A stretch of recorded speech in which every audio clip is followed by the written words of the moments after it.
and Kotlin examples. So I was only planning to cover Java examples today, just because I think for most people Java is a little bit easier. Personally, myself, I use Kotlin on everything. Like these days, I mean, I started out writing Java once, but Kotlin, like, if you're up for it, I would definitely recommend Kotlin over Java, because you can usually achieve the same task in like half the lines of code, pretty much. Um, but yeah, anyway, today I'll be going over Java for the most part, just because I think it's more beginner friendly. But if we have some time, I can do Kotlin as well. I'm more of a Java. I never really bothered with Kotlin, but Same. I mean, historically, most of my experience was with Java. But honestly, if you know Java well, it'll take you maybe a couple days to pick up Kotlin syntax, and yeah. and you'll never use Java again. Oh yeah. I used to use Java rather than C++ because I hated it. So I made a injection library with Java.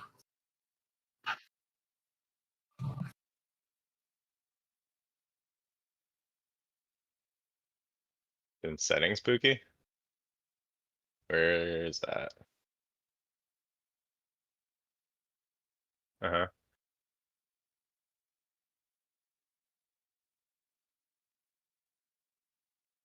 Oh yeah, okay.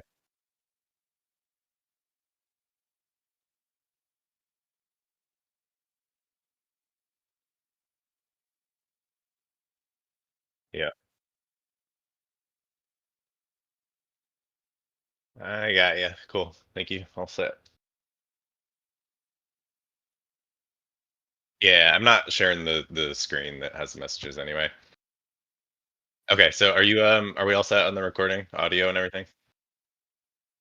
All right, cool. So we'll go ahead and get. Yeah, sounds good.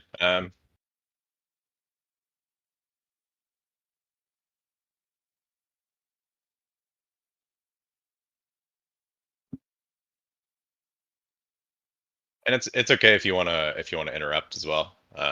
No worries, right? That's what the point of the live session is. So feel free to stop me, ask questions.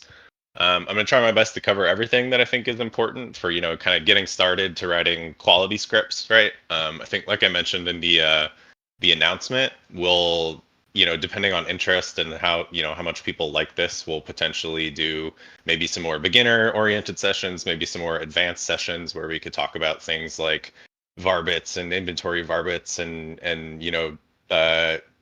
getting information from CS2 scripts and things like that, if people are interested. But today is going to be more practical, like the do's and don'ts, right? How you should be writing your scripts from the start so that you're writing them in a way that's, kind of healthy, I guess, right? That'll keep you away from bans and attention, and also make your bot better, and it'll make you a better coder because you'll understand where your code's going wrong and what your script was doing when it happened.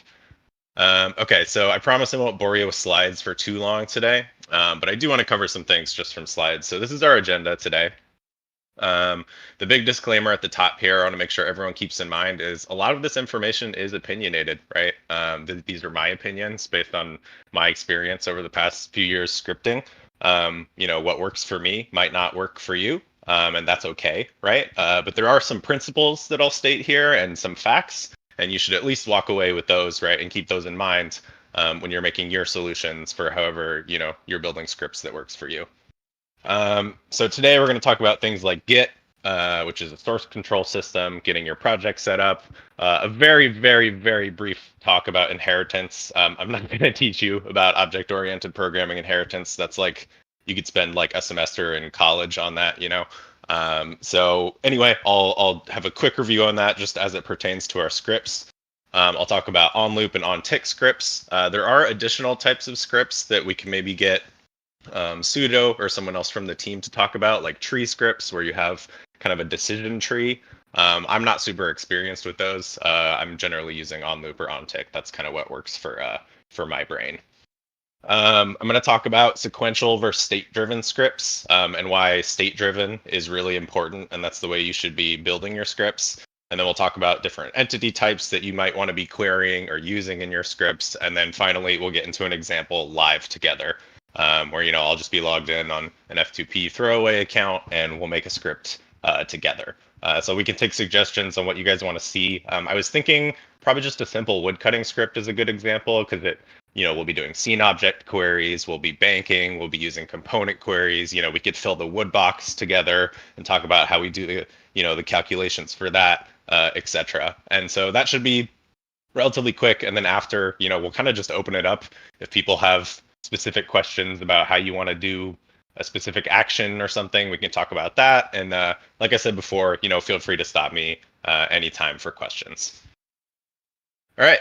So real quick, let's talk about Git. I mentioned before, it's a source control system, right? If you're not familiar with Git, please take a couple hours, do some reading online, ask, ChatGPT to explain it to you, whatever works, right? But it's really important for keeping track of your code and the previous versions of your code that you have. And I promise you, there will come a point in time where if you're not using a system like Git and you're really deep in a script, you're going to go down a rabbit hole, you're going to refactor your code, you're going to change a bunch of things, shit's going to start breaking, right? You're not going to know why it's breaking, you're not going to remember what change caused what to stop working, and you're going to be like super mad at yourself. I've been there, trust me. So use Git, use it frequently. There are great free tools like GitHub that can be your hosted source repository, right? And just commit your code frequently. That way, if you ever run into a scenario where you start having a problem with your script today and you're like, damn it, I wish I could go back to the version of my script that I had on February 5th. Well, you can if you've been, committing it to GitHub on a regular fashion.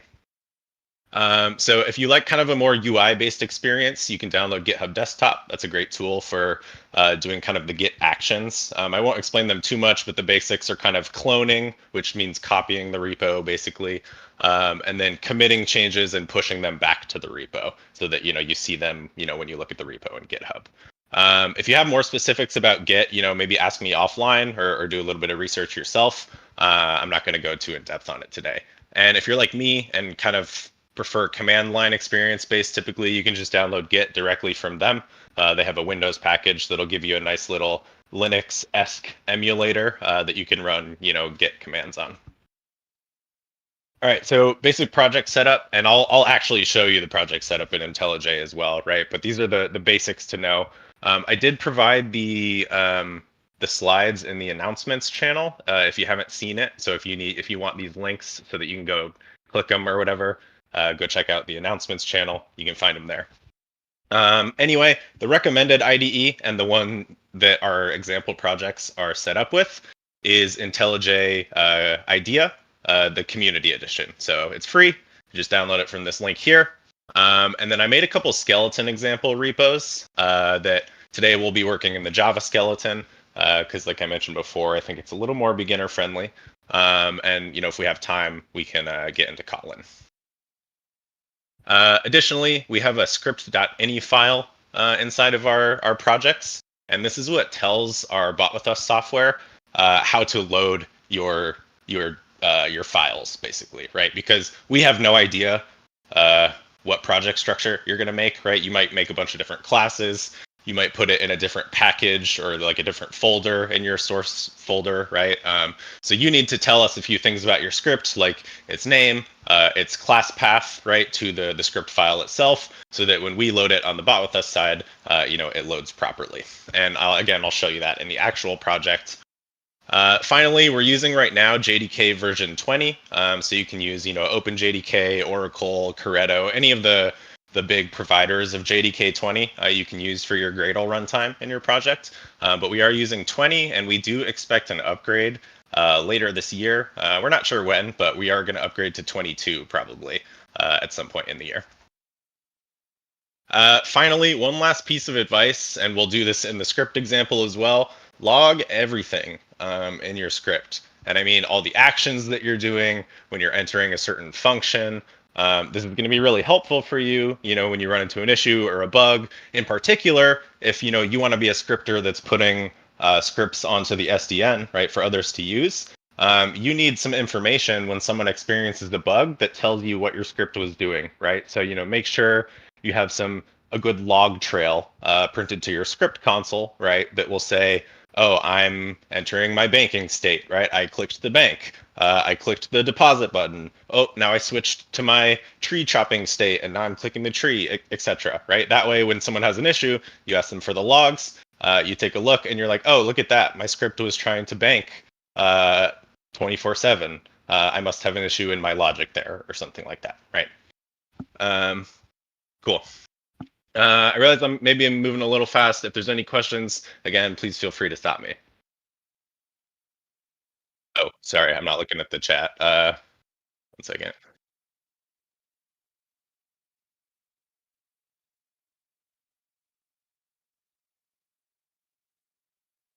Oh yeah, okay, I see the chat. Yeah, yeah. Yeah, so no, committing and pushing think of it like versioning, right? It'll make a new version of the code in the repository that you've pushed, right?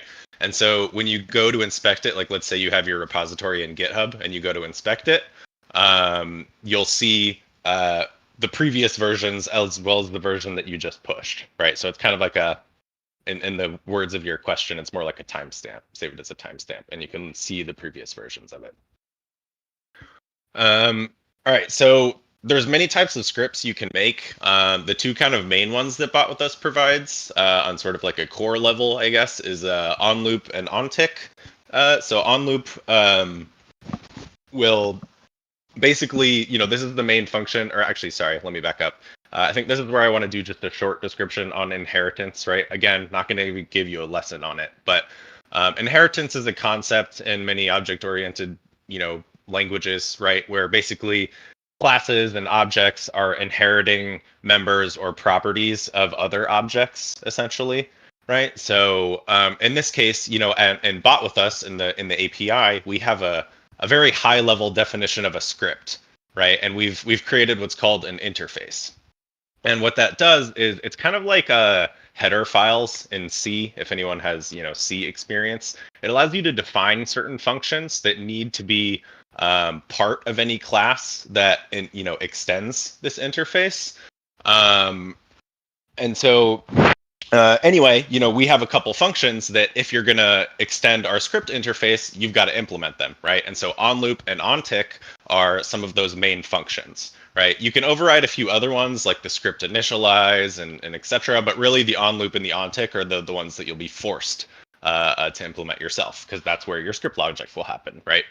So anyway, on loop is the main function of a looping script, right? I would probably recommend a looping script in most cases, especially for beginners. It's a little bit more friendly with allowing you to delay the thread and use like the execution delay method to maybe sleep for 3 seconds or a randomized amount of seconds. And so this is a lot more friendly to newer scripters, I believe, because it's hard to make a script that never uses any sort of sleeping mechanism. It's challenging.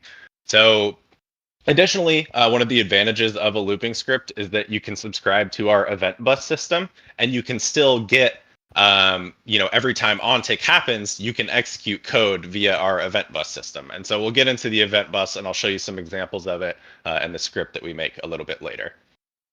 Ontick is very useful, but it's a little bit more advanced. I would generally stay away from it unless you really know what you're doing, or maybe you're making a very high-level combat script. Essentially, if you don't know what a tick is a unit of time in RuneScape's game engine, essentially. It equates to 600 milliseconds, or 0.6 seconds is a tick. And so every time the game client receives from the jagex servers, hey, the server tick has ended. When we receive that packet, your ontick function will fire in your script. But some of the limitations of ontick here is that you cannot sleep it for longer than the ticket executes on, because you're going to cause problems for yourself. You might be accessing things that have since updated since a previous tick after your sleep.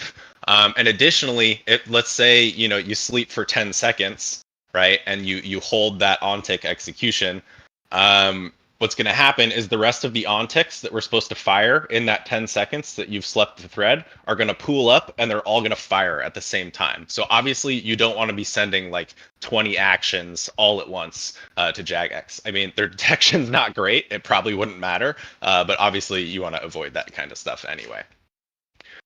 So anyway, like a best practice here is probably no longer than 500 milliseconds of delay on any execution of your onTick function. You really got to keep that code running to inside just the duration of the tick that it started to fire on. Something you also want to keep in mind for onTick, a limitation of it, is that even though ticks are a measure of time in 0.6 seconds, the game engine itself actually has a cycle where it updates its information, and that cycle is 50 milliseconds, right? So you can fit a lot of game engine cycles inside a tick, right?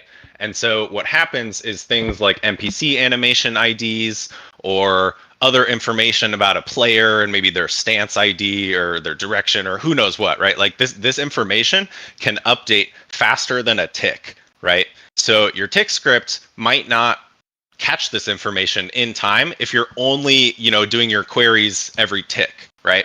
And so this is where a looping script can be a little more advantageous because I don't think I mentioned it, but every 100 milliseconds by default, your looping script will come back and run its on loop again.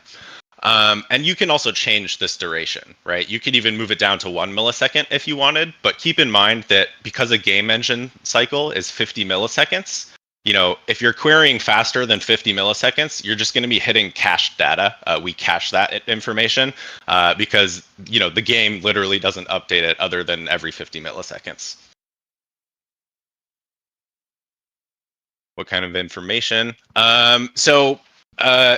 Good question, Timmy. Definitely, I would defer like an expert answer on that one to Dr. Javatar, who is unfortunately not feeling so hot right now. Like I mentioned before, it could be information like NPC animation IDs, for example. Like I know, I don't think Shade's in here, but I know he's working on a Telos bot, and he was having issues where Telos's animation updates mid-tick, right? And so he wasn't catching the animation firing so that he could do the prayer flick in time.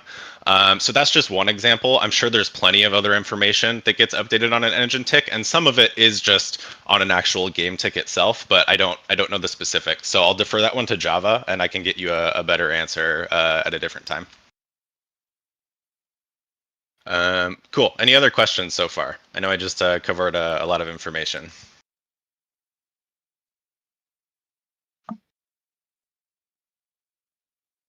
Okay, cool. So let's talk about the types of scripts that people make and the most common mistakes that I see. I apologize for my artistic ability here. So let's talk about sequential scripts. People are most likely by default going to make sequential scripts. And what I mean by this is, we've talked a little bit about on loop, right, and what it does, right? So we've got our BotWithUs software here that's kind of, doing all the game logic and running your script and firing your on loop function, right? And like we talked about in one of the previous slides, you can sleep this on loop thread, right? You can sleep it and hold it up for as long as you want, and you're not going to affect anything. But the difference is, there was that 100 millisecond loop delay, right? That's not going to take effect until whatever you've slept on this thread finishes, right? And so the main problem with this is that you start to create a scenario where your script is not very intelligent about what it's doing, where it is, etc. So let me talk a little bit more about this example. So in this example, I just gave, any generic script that's maybe like fighting a boss, right?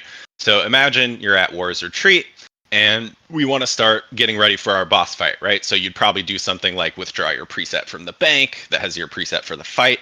You'd probably pray at the altar to make sure your prayer points are all good.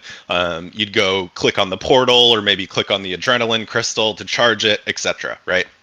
And what a lot of people will do when they first start writing scripts is, they'll get this sequence of events correct, right? Like as far as what you need to do in the game, but they'll tie all of them together by an execution dot delay, right? Or basically a thread dot sleep. This is effectively a thread dot sleep call. And what that does is it creates a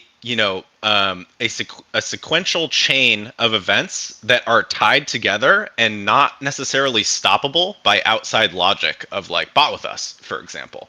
So what I mean by this, like let's say, let's see, what's a scenario that I can give here? So like let's say your script. Sorry.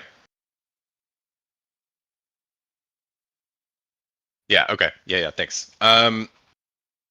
Okay. So let's see. So let's say your script here has like a stop and a start button, right? Like most of you have seen probably in some of the scripts that you've used in our client. Your stop and start button, right? If you know, typically how you would handle that, right, is you'd have logic at the beginning of your on loop, right, that would maybe check, let's say a boolean that you have, for example, that says, is my script running, right? And depending on the value of that boolean, maybe you'll kind of return from the on loop and not run any of the code beneath or whatever, right?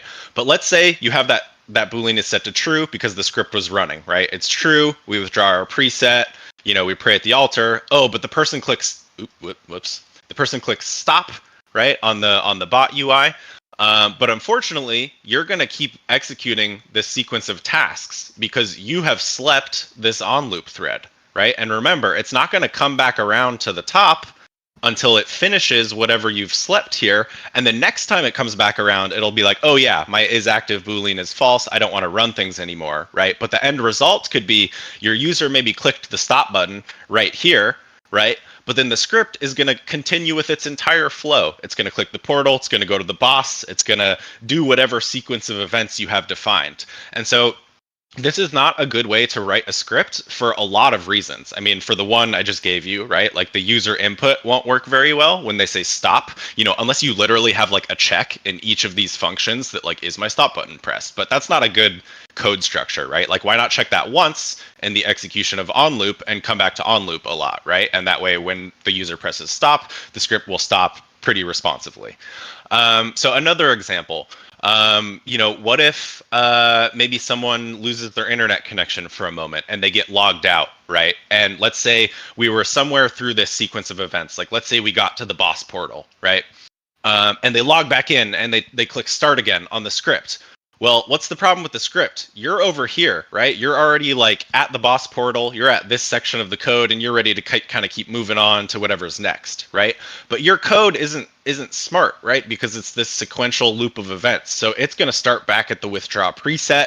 Maybe it'll break because you don't have logic for like navigating to wars if you're not at wars, right? So it'd be at the boss portal trying to withdraw a preset from a bank and, you know, go through all these steps. And so it's clunky. It doesn't recover well if like, you know, the client crashes or whatever, or if, especially if you're trying to do persistent data, which we won't cover today, but if you have questions about, you can definitely message me and maybe we'll do it on a different session. But basically, hopefully I've illustrated how this is a bad practice. If you have, you know, maybe like one other example I can give is, you know, sometimes people like to click in the game while their bot is running, right? So what happens if our chain is executing here and our script has clicked the prayer altar and our user, you know, our character is running over to it, right? But the actual human has also clicked in game, so the character runs away from the prayer altar and never reaches it, right? But the script is going to think that it clicked the prayer altar, right? And so it's going to go onto the portal. It never recharged its prayer points. And well, crap, we're probably going to die, right? Because we probably needed our prayer points at that boss. So I hope those examples illustrate why this is a bad practice and you don't want to write your scripts this way. And so what you can do is you can start to write your scripts in a state-driven fashion. And I guess maybe before I get into that, I'll pause for a moment in case there's questions about the sequential scripts.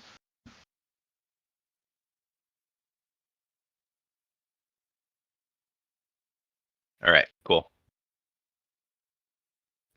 Yes, to me, exactly. Worst case scenario, your character gets stuck and you get banned.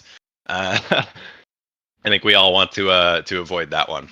Okay, so state-driven scripts, right? These, all of the BotWithUs scripts that you use are state-driven, right? Sudo and I have like a little bit different styles of how we write our scripts. Like I mentioned, he uses tree scripts, which are available to you in the extended API. For me, it's just, you know, you'll kind of see the way I prefer to do it. And I can, you know, we can likely get Sudo to do a session on tree scripts as well. Remember the disclaimer from before. This is all opinionated information, except for the fact that your scripts should be state-driven. That is not opinionated. That's a fact. So let's see here what a state-driven script looks like, right? So we've got our same on loop, right? You know, BotWithUs is going to keep firing that on loop on the default 100 millisecond delay, right? Unless we change it, but let's assume it's that 100 millisecond default. And so what I like to do is define different states of my bot. And I just, I define these in an enum in Java. I'll show you this later. But these are just arbitrary states that you define that what makes sense to the logic of your bot and what makes sense to you in your brain. So for me, it makes sense to have a state typically associated to like a certain area or a certain activity that my bot is doing that correlates to the overall purpose of the script itself, right? So in a bossing script, I'll typically have a state that handles my War's Retreat activity, right? Like loading my preset, recharging my prayer, channeling the adrenaline crystal, etc., right? And then once I kind of complete my code in the war state, I'll move over to the boss lobby state where I'll do the things like, click the boss portal entrance, right? And do some component queries to enter the instance, etc., right? And then once I'm inside of there, I'll go to the boss fight state where I handle my boss fight code, right? And what this allows you to do is, first of all, it allows you to organize your code in a much better way because you can, if you're listening to what I mentioned before and you're logging a bunch of information to your script console, you can see when your script went wrong. Like for example, you can print out your bot state in your console output, right? And so when you get those error messages, you can see, oh man, I was in my War's Retreat state and I was failing to bank. I kept repeatedly trying to bank. So I know where I need to look in my code now. It's like it's an issue with this specific piece of code where I'm withdrawing my preset in the War's state, right? So it really helps you organize and find where your problems are because as you start to get into more complex scripting and more complex activities, these files can become quite large. I mean, you could easily have, a 1,000 line cascading if statement in your on loop function. And to be clear, that is effectively what these bot states do, right? It is at the end of the day, all just a big if statement in your on loop. But organizing it this way gives you a much easier, way for you as the human and the author to find out what's going wrong. And so anyway, besides organization, what's also good about a state-driven script is that what I ultimately mean by that is that the bot needs to be able to determine what its state is based on its current in-game configuration, I guess, or position. I don't know the exact word, but based on how the bot exists in the game, right? So you want to check if you need to do a certain activity and do that activity, right? And you can optionally, do a randomized delay and return back to your on loop, or maybe you don't do that and you just continue down to the rest of your the code in your war state, right? But the major difference here is that we're checking if we need to do each activity and we need to do it and then subsequently doing it if that logic or condition is met, right? And the difference here is that, for example, like let's go back to my example from the sequential scripts where a user did a manual click, right? Let's say that manual click was actually recharging at the prayer altar, right? The sequential script would still try to click the prayer altar regardless of what happened, right? But let's say I, as a user, manually clicked the prayer altar and we entered my war state code, I need to withdraw my preset, so I withdrew it, and let's say I waited for, 1 to 3 seconds. I come back to on loop. Okay, my preset's withdrawn. Don't need to do that. Oh, my prayer points, they're not low. They're full, so I'll just skip that, right? And then if I'm low adren, move on to the crystal, etc., right? And then when you reach this last sequence of events in, the wars state that we defined here, you move your state over to the boss lobby state, right? And now the next time your on loop executes, it's going to skip this entire section of code and just move over here to the specific code handling the boss lobby. Does this make any sense so far? Any questions? It sounded like someone was trying to ask one before, so I'll pause for a moment here.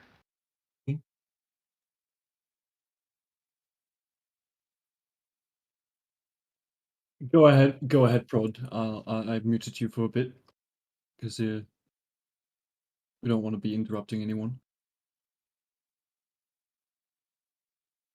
Just background. Okay, yeah, no worries. Okay, yeah, again, don't feel free to stop me, guys. But if you don't speak up, I'm going to assume what I'm saying here makes sense to you. Yes, in the script that we create live together, I'll be showing you a basic example of how I structure my states in a script. Again, it's all opinionated, right? And you may find a better way to do it for yourself, but it should be just a starting example. And if you actually go ahead and take a look at the skeleton that's in the previous slides and on GitHub, and you can also find it in the Start Scripting channel, that skeleton actually has a very basic structure to the type of state management that I'm talking about. And yeah, we'll totally get into that more. Cool. So hopefully this is clear, right? Why this is a superior, way to write your scripts. Not only is it better for you as the author because it's more organized and you know where to look when there's a problem, but your bot is smarter, right? It calculates what it needs to do based on where it is in the game and how much I don't know how much food it has in its backpack or whatever the conditions that you're writing are, right? And so what's cool about that is, the bot can recover, right? Like, again, let's say we crashed and we were outside of the boss lobby state, right? We could have a condition in our, in our on loop here that knows, hey, well, if I'm at, the boss lobby coordinates, right? Or something like that, right? So, well, just immediately send me to my boss lobby state and run my boss lobby code, right? So it's a really good way for the script to recover, to know what it's supposed to do based on where it actually is in the world and not just kind of like a timed looped sequence of events. So if you're going to take away one thing from this presentation, it should be this slide. Make sure that your scripts are state driven and you will be a better script author and your script will be better for it. Sorry, did you answer my question about do you have substates within the war states for each activity? Or would that be a sort of continuous loop? Okay, yes. Sorry, I missed that question. So for me, I typically don't have any sort of substates really. I kind of just group I define my states as it pertains to the bot I'm writing itself, right? So for me, for example, I know your question is rooted in the fact that you were writing the dino propellant script, right?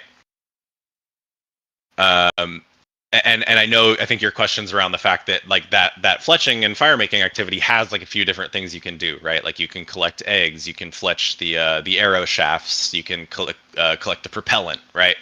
And so what I would do is I would have, I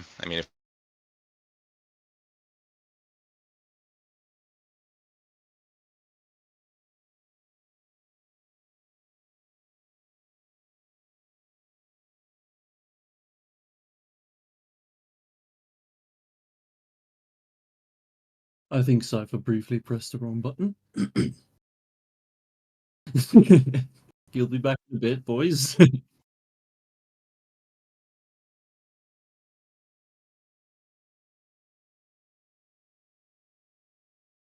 No. It's Cypher for a second. What the fuck? But yeah, the to give some more context to the state machine stuff, it's the state machine is actually very, very similar to the tree pattern that he described earlier as well. And then the patterns that he's describing here are extremely common in the robotics industry. It's basically how these robots are programmed. Even if they use AI for their vision or anything like that, the basic behavior is like, hey, pick up object X and do X with that. It's still going to be in this architecture that Cypher is describing here. well, I just answered your whole question and I didn't realize my Discord crashed, so Happens, bud. good stuff. All right, I'm gonna assume I crashed relatively early there. I have no idea how much of that you heard. None. Okay, yeah, cool. All right, sick. So your question was rooted in the fact that you were creating the the dino propellant and fletching and fire making script, right? That's right, yeah. Yeah. So for me, I'm typically defining states in my script that just correspond to the general activities of the overall script I'm trying to make. So I don't really have anything called substates or anything like that. I typically will have all the states that I use just in my bot state enum. So in your example, right, I'd have one that's maybe making shafts, right? And maybe one that's like collecting propellant, etc., right? Like the different activities that are corresponded to that fletching and fire making activity. And then inside of that state, right, you can have your state driven code that will still be smart about the state of the activity, right? Like if we take dino propellant, for example, right? Like if we don't have the dinosaurs in our backpack, like get them from the storm barn, right? If we do have the dinosaurs in our backpack, visit the first dinosaur trough that we need to interact with, and then visit the second one, etc. Right? So there's still a way to do the state-driven scripting without a need to kind of create substates. So I'm curious. I think maybe offline, or if we have a little bit time later, you and I can take a closer look at your script specifically and see where the need for like substates came from. But hopefully that answers your question. I'm not sure if it does. That does. Just another quick question in regards to that. So the state, you said earlier that if you pause the script or stop the script, it will continue looping. If you have it the way that you've just said, will it continue looping throughout the whole thing after you press stop, or will it stop? No, it would stop, but that is ultimately dependent on code that you put in there. So if I actually show you the example really quick of like our skeleton here, right? So these are just the basic state. I'm going to get rid of these example states. These are just the basic states I made in the example, right? No particular purpose, but we can see we have like our idle state, right? And so let's say when you click the stop button in your I'm GUI like UI for the bot, right? That sets the bot state to idle, right? Like we have our bot state property, and even by default, we're idle, right? That's like what I've set it to by default. And so in your on loop, right, what you can do is you can have some conditions where before you run any of your code that handles your states, right? You can have a condition, and I recommend having one kind of like this one. This is usually what's at the beginning of my scripts, right? That checks for just a few basic things, right? Like let's try to get the local player from the client, right? If they're null, that means we're probably not logged in. And so let's not do anything. If the player is null, obviously my script is probably depending on the player. They usually do, right? If it's not, maybe it doesn't matter in your case and you don't need this check, but I usually do a player null check, right? Because I'm almost always using that player object later in my script. Additionally, you can check the client game state. So this is like an official, this is the actual game state from within the RuneScape client. And so, of course, we want to check if we're logged in, right? So if the player is null, or if we're not in the logged in game state, or if our bot state is set to idle, I'm just going to delay for a random amount of time, like 3 to 7 seconds, and I'm going to return. And none of this code below is going to execute, right? Because we've returned from the function. And so what that'll do is, after this delay runs, this code will stop at this point, and then it'll go back to our loop delay of, by default 100 seconds, and then 100 milliseconds later, our on loop execution will start again, right? So hopefully you can see that way, right? If the user presses your stop button, your script will stop much more immediately and responsively because you're checking for when they click that stop button, right? Because the stop button will set your bot state to idle. Does that make sense? Perfect sense. Thank you. Explains a lot. Yeah, no problem. Awesome. Thanks for asking questions. I appreciate the questions. Cool. So I think that mostly covers what I wanted to get into in kind of like sequential and state-driven scripts. So really, like I said, if you learn one thing from today, it's that you should be writing your scripts in a state-driven fashion. You will thank yourself later when it becomes a big, complicated mess. And especially, like I said, if you're trying to publish scripts, whether it's just kind of for free out of the kindness of your heart, or maybe, you want to make a little side cash,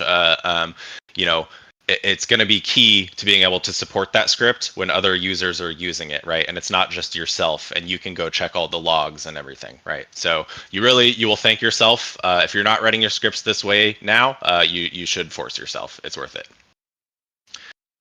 All right, so real quick, we're about to get into some scripting. I've kind of bored you with PowerPoints for long enough. I definitely didn't intend to PowerPoint you guys for like 45 minutes here, so I'm sorry about that.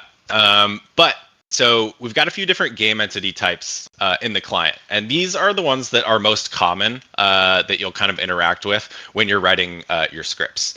So keep in mind, these ones that I have listed here are not everything. There are tons of additional entity types, but they're just not really relevant to you guys as scripters. And these types are things like, like map tiles and like water tiles and hint arrows and those different types of things. So you usually don't need them. I mean, if you find a use case where you do need something like that, you can always let us know and we'd be happy to expose it in the API or the native side. But for now, we've exposed pretty much what you should need for creating scripts for pretty much any use case in RuneScape. So scene objects are a major one.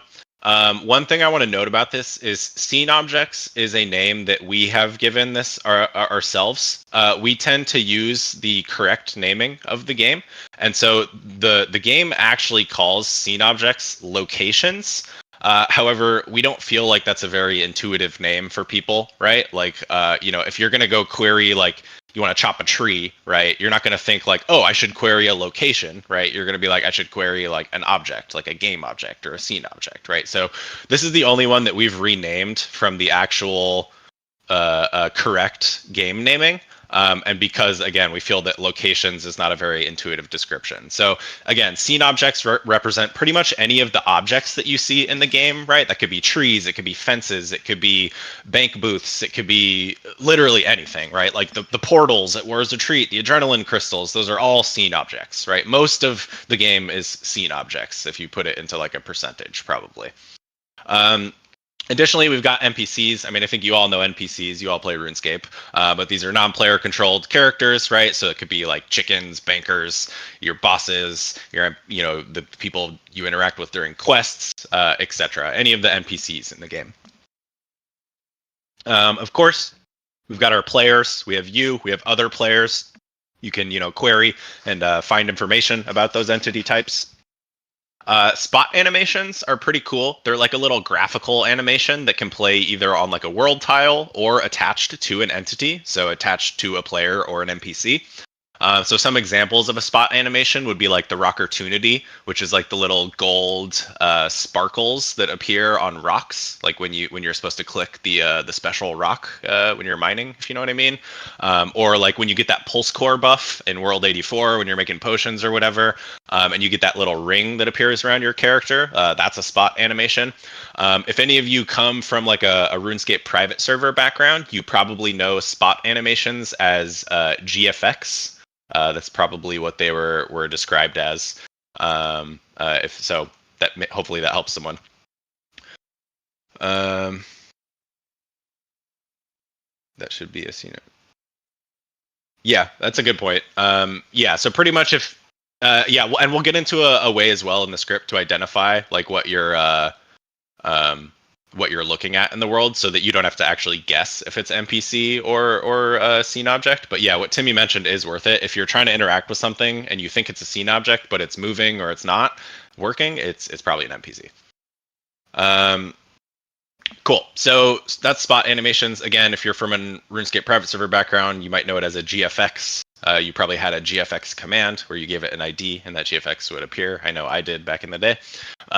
We've got projectiles, right? And that's kind of what it sounds like, right? If you're like fighting Raksha, right? Raksha will fire like some splinters or whatever from his tail, as well as like a little magic ball, right? And that projectile will, fly at you, right, and come towards your character.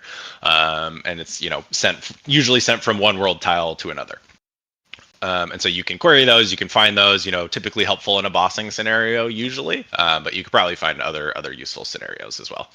Additionally, two really important resources. They're not technically game entities, but you definitely need to know about them, and you should try to get familiar with them. At a bare minimum, you are going to need to know interfaces. Interfaces are a huge part of the game.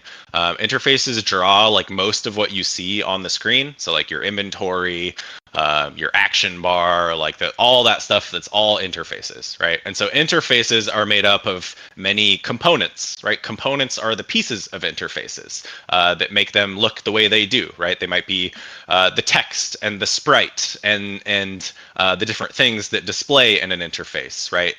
So let me real quick. Might be nice to actually show you. So just one moment, I'll get logged in over here. Just waiting for that to inject. So anyway, but interfaces are going to be very important for you. They're a major source of information and interaction within the game. And sorry, just a moment. I'll have an example of an interface for you here. Just getting logged in and making sure I don't dox my character here.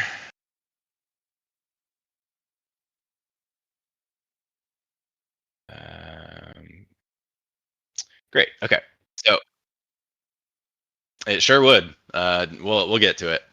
So interfaces are everything that you see, right? Like this chat box is an interface. This entire game frame is an interface. This map is an interface. Your inventory is an interface.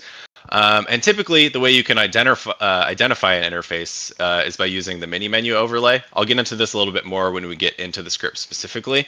But if you hover over something, and in the top left, if you see component is kind of the major type here, a component is an interface, and so that's how you can identify it. When in doubt, most things that you see that are like drawn on your screen that are not actually part of the game world, like an object or an NPC, they're probably an interface.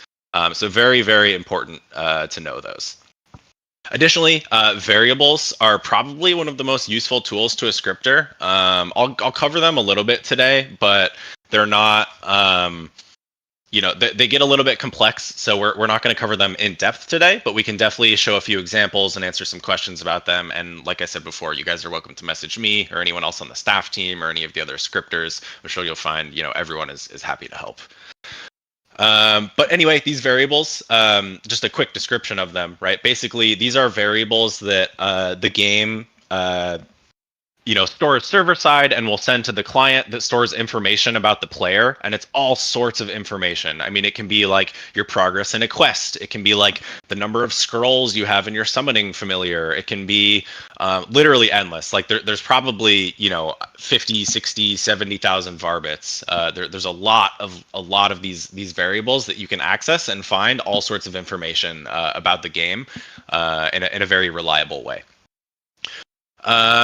Like I mentioned before, there's a lot of different entity types, but these are kind of the core group of ones that you'll find yourself working with in your scripts. And if you stick with these ones, you should find yourself being pretty darn successful. Again, if you see something in the game that you don't see exposed in a query, or maybe it's a different entity type, let us know. We certainly have them detected. We just haven't exposed all of them, like I mentioned. All right, let's do it. I have bored you enough with PowerPoints, so let's... Oh, yeah, what's up? Was there I ran into a baker's store yesterday. Yeah, can you hear me? Yep, yeah.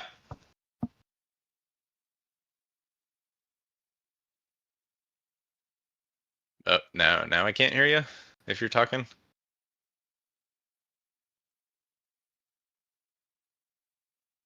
Sounds like there might be an issue with your mic if you maybe want to type out the question. But yeah, so let's get into the example here, right? So I'm going to show you some basics around On BWU. I'm going to show you, querying. I'll show you a little bit about the mini menu overlay, finding interface IDs, which we kind of just got into a little bit, and we'll talk about the event bus. And so, like I mentioned, I thought a good example script to make here would just be like a basic woodcutter. If someone wants to see some kind of different example, we can totally do that. But unless there's any objections, I'll probably move ahead with a basic woodcutter here. Alrighty. Just a moment here. Okay, so I want to start off with On BWU because On BWU is a pretty core piece of scripting, right? It's the graphical user interface system that we've exposed to you as scripters, and so you can use it to draw whatever you want in your settings effectively, right? And so let's come over here into our graphics context. So similar to, I mentioned before, I said very briefly how our script is extending a looping script, right? And that means it inherits some properties from, the looping script that we have defined in the core API. Same with our graphics context here. You're going to extend a script graphics context, and that's going to require you to override, or not require you, but you can override the draw settings function, which corresponds to this button right here, settings, right? So if I click this, you can see this is the basic UI that I put together already. So let's show you what that looks like, and then we'll add some stuff to it together. So in here, you're always going to start off your I'm GUI code with a begin, just a very basic begin. This is what tells I'm GUI like, hey, I want to start drawing a UI essentially. And something you need to keep in mind is every time that you call a begin, you always need to call the corresponding end function, or you're probably going to crash your client. I'm GUI will not be happy about it on the native side. So always keep that in mind. And I typically like to, just as a good practice, I usually always make sure my ends are inside of the begin that I created, because the begin will typically return a Boolean, as you can see here, right? It's returning a Boolean, and that Boolean is a true or false, depending on whether or not the begin was successful, right? And so the reason you want to keep that end inside is because the same way I'm GUI would be mad if you didn't call this end. It'll be mad if you call this end if there was never a proper begin that happened, right? And so this is why I call the end inside of my begin function here, because if I'm inside of this function, I know the begin was successful because we're if checking it, right? And so effectively, if it was successful, this becomes if true, and we can call our end at the end of our code. And so I've started to create just a basic bar here, a tab bar. So that's what you've seen in my UI, right? This is a tab bar, and you can have tabs and kind of switch between them, right? And so you can see here, I'm just same principle as first with the tab bar, right? Same principle as the begin and end. We've got our begin tab bar, and we've got our end tab bar, right? Always make sure we're ending what we begin. And then we've got some tab items, right? So you saw the settings tab and you saw the other tab, right? So here I'm just writing some basic text. Here I'm writing the state of my bot over from my script, right? So you can see my state is idle, which is kind of just nice to print out in my opinion. Over here in the other tab, you see we have a checkbox, right? That you can use if maybe you want some additional opt-in settings on your script, for users or for yourself. Maybe sometimes you want to use a spell to speed up XP. Maybe sometimes you don't, etc. And so that checkbox is done like this. It's fairly simple. And so what we're doing here is this is the code that actually draws the checkbox, essentially, right? This I'm GUI checkbox, and it's the question, are you cool? And it's going to display the Boolean value of some, I just defined some Boolean over in our script, right? And it'll show, this will correspond to whether I'm GUI draws the box checked or not, based on the value of your Boolean, right? If the Boolean in our script is true, it'll draw the check. If it's false, it won't draw the check. And then additionally, you'll notice this checkbox function returns a Boolean. That's going to return the updated value of this Boolean in case, someone is inside of here checking it, right? And so what you want to do is you want to make sure, that you're setting the Boolean in your script to the return value of the checkbox that you've created that also shows the current value of your Boolean. Hopefully that makes sense. If not, let me know. Okay, great. And so we talked about stop and start buttons before. So how about we add a stop and start button to our script here, right? Because right now our script is kind of just permanently stuck in the idle state, right? Like we can't really do much. So let's head over here to our skeleton and let's just put it in the settings, right? And so I'm going to go with, so the imgui.button function is the one we're going to use. And how this one works is, I'm going to call my button start, right? And so if this button function returns a true value, that means our button has been clicked.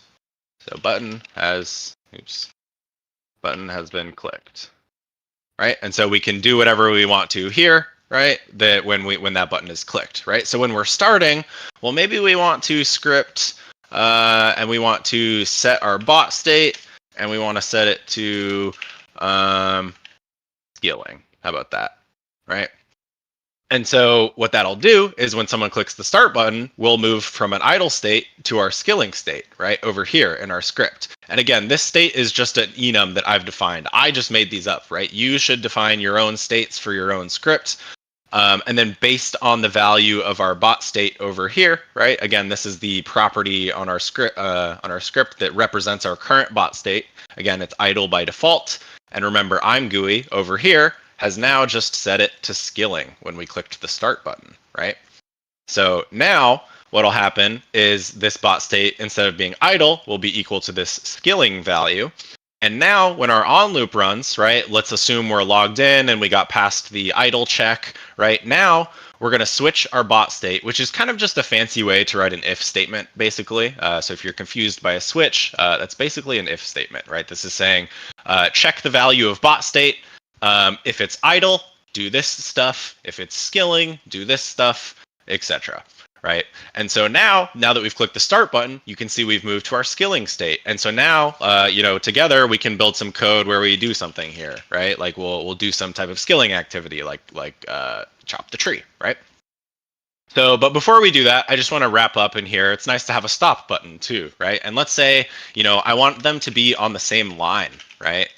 Because you can see the way the I'm GUI stuff's drawing right now, it's kind of, you do your text, it's one line, you do your text, it's another line. If we did two buttons, it'd be one button here and one button here. But now, when I call this I'm GUI same line function, that's going to tell I'm GUI, hey, the next thing that I give you after this button here, put it on the same line as the button, right? So we're going to check again if I'm GUI button, and this one will be our stop button.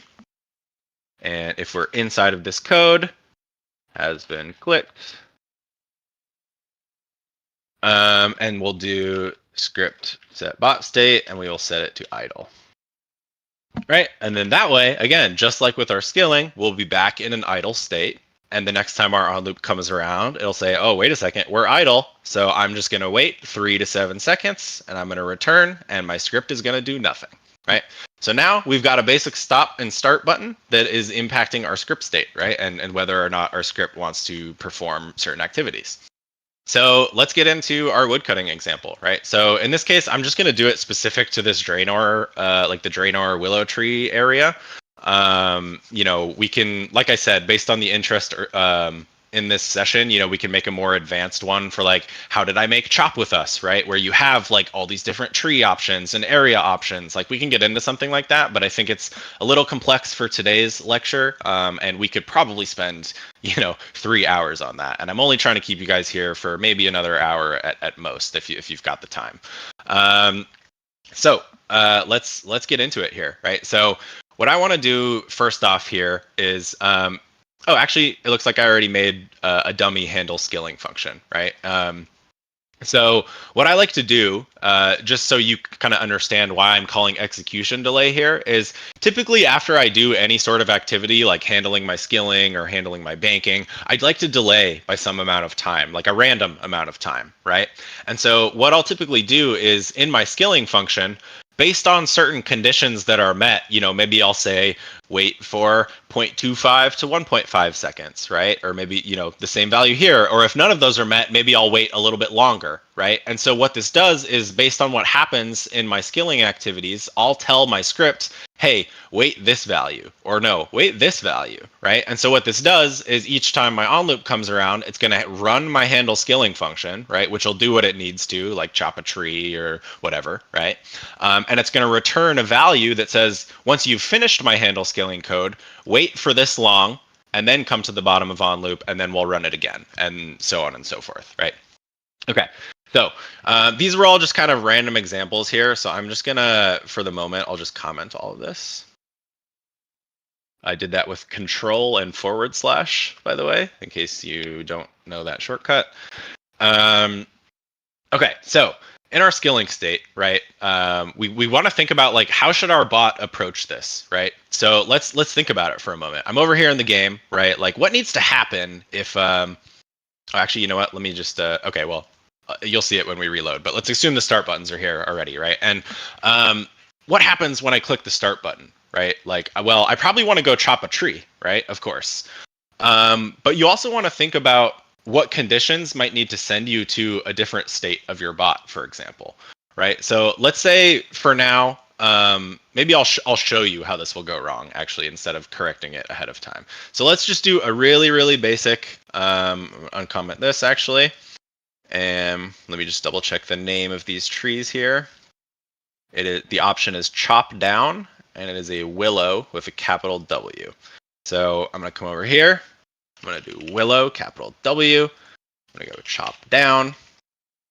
And then this is a scene object query here, right? So you can see we're trying to get a tree from our query system. We perform a scene object query looking for a scene object with the name Willow and an option with the name chop down.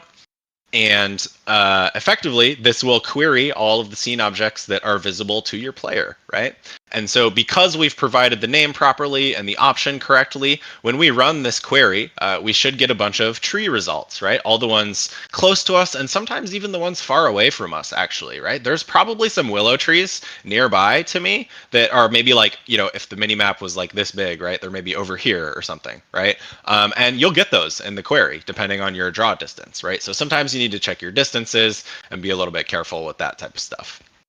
But anyway, you can see I'm calling this .nearest function on my results, right? Which, as you know, intuitively, you might understand that, yeah, that's going to find the nearest object in this big list of willow trees that I found, right? So based on where we are right now, that should probably be like, you know, this tree maybe, or this one. I'm not sure which one's exactly closer based on the game math, but it would be one of these willow trees.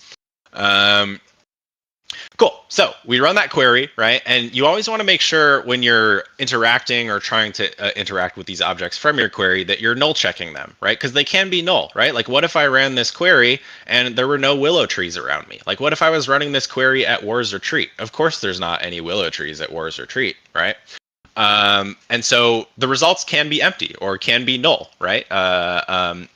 And so anyway, this nearest function is going to pick one tree from this set of results, and it'll be the one nearest to the, you know, the distance of my player. And so again, if it's not null, right, we know we're safe to interact it. And here is a little example of what I mean when I say we should log everything in our scripts. You should have a print line function that will ultimately print information to your script console here. And so make use of this, right?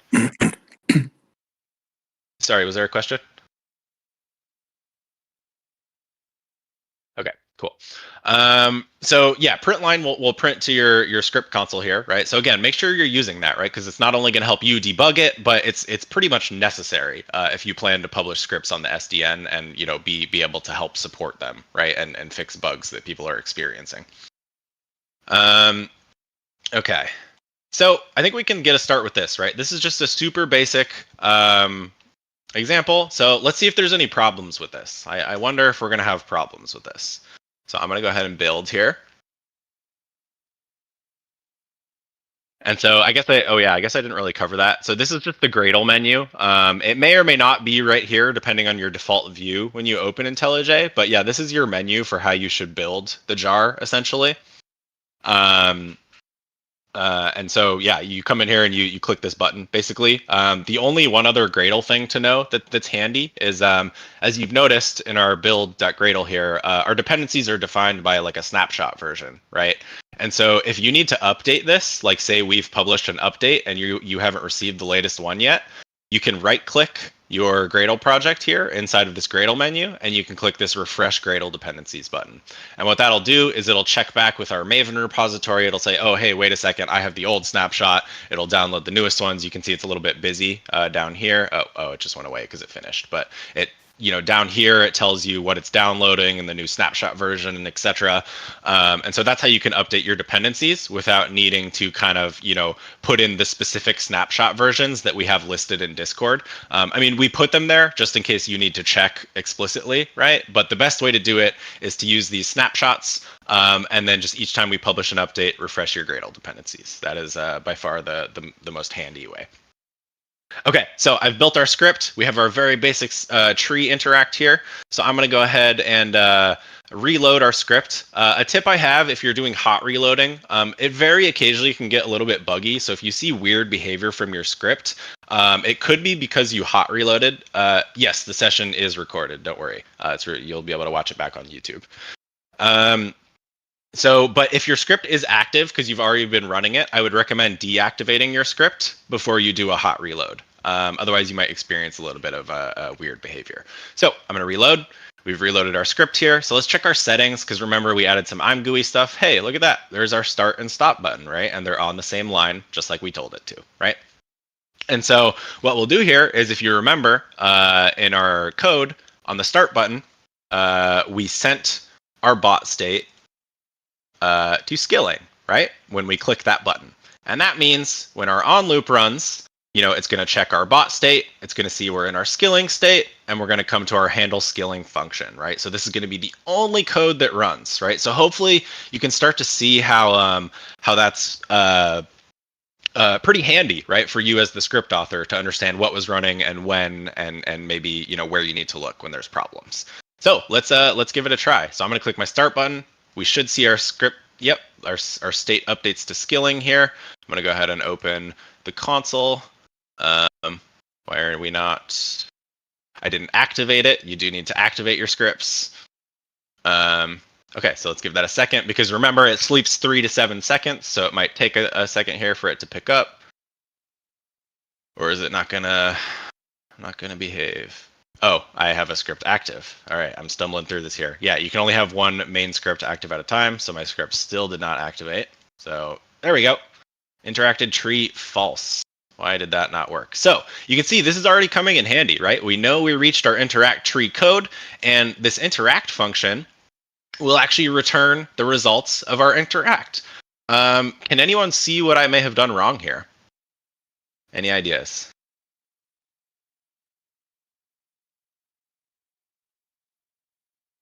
All right, that's okay. If you notice, I queried for an option of chop down, right? Because the willow tree has a chop down option. But, well, look at that. I kind of goofed, right? I said tree.interact chop. Well, that's not going to work, right? Because I've queried a willow tree with a chop down option, and I just tried to interact an option that doesn't exist on the tree. So the interact failed, right? Our query system protects you from this kinds of things, right? Maybe you give the wrong option. It's not going to send the action if you've maybe done something incorrectly. So let's go ahead and change this to chop down, like it should be. I'm going to go ahead and rebuild. Come over to my game here. I'm going to deactivate my script. I'm going to reload it. I will activate it again. I'll open up my settings. I'll open up my console. And now let's start again. Now we're skilling. Oh, look at that. Interacted the tree. True. Ooh, but we've got a problem. We're interacting the tree quite a bit, aren't we? Right? It keeps clicking it. So we probably want some code that's going to handle that for us, right? We don't want to be clicking the tree 24/7, right? Jagex might notice that, or it's just a little weird, right? A normal player, when they're chopping wood, is not going to sit here and be clicking this tree as often as my script is, right? We don't do that. You chop till it stops, basically, right? Or until your character gets interrupted. So you can see now I've clicked idle, right? And notice, obviously my character's still chopping because the tree was selected, but look at that. My script's not printing out anymore, right? So that's a great example of how the script state will respond immediately to input from your user, right? Another cool thing about it as well is, say it was a more complicated sequential script and, chopping the tree was just one step in the process, right? You can see now, I'll start chopping. Well, let's say the user clicks over here. What happens? Well, my bot knows, oh, hey, I'm supposed to be chopping. So I'm going to go click that tree again, right? And it runs back over, starts chopping. So it's pretty cool, and I'm hoping you can start to see the value of the script states here. Okay, so how can we fix this, right? How do we not send this interaction all the time, right? we don't want to be sending it that frequently. So what we can do is we can come over here. Now, in our skilling function, let's see if anyone has any ideas. Does anything happen to my character when I click this tree? Does anything change with my character? Anyone have any ideas?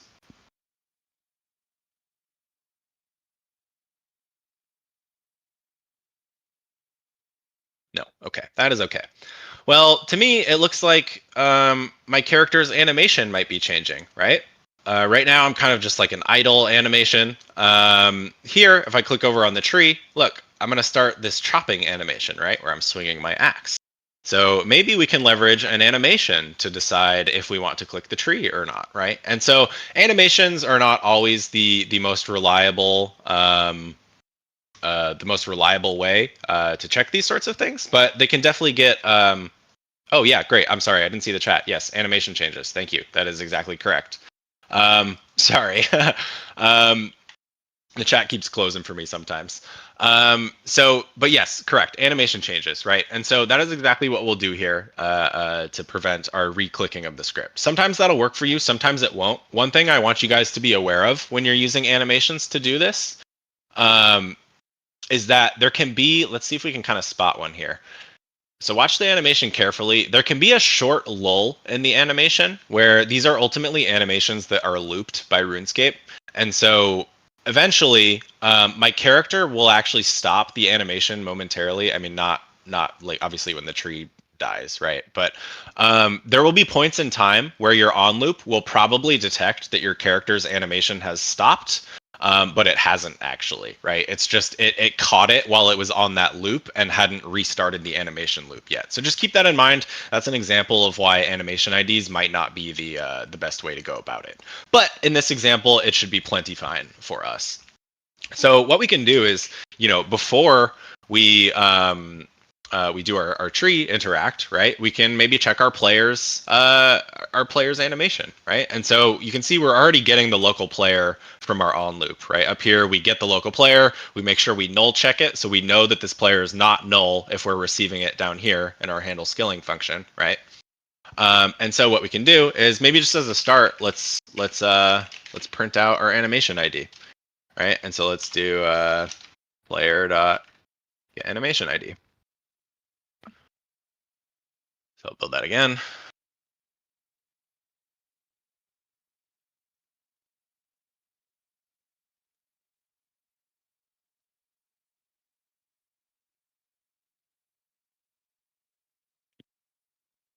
So let's skill. All right, -1. -1's probably idle, right? Oh, I'm out of space. We'll get to that in a minute.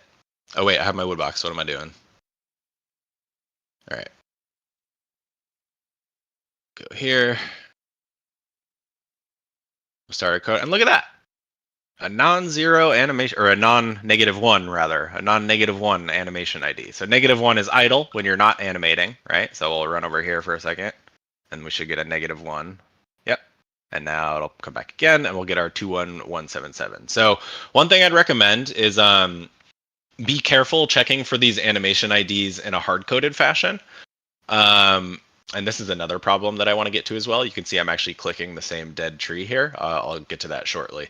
But the point I was making here is that your animation ID, players can have different animations.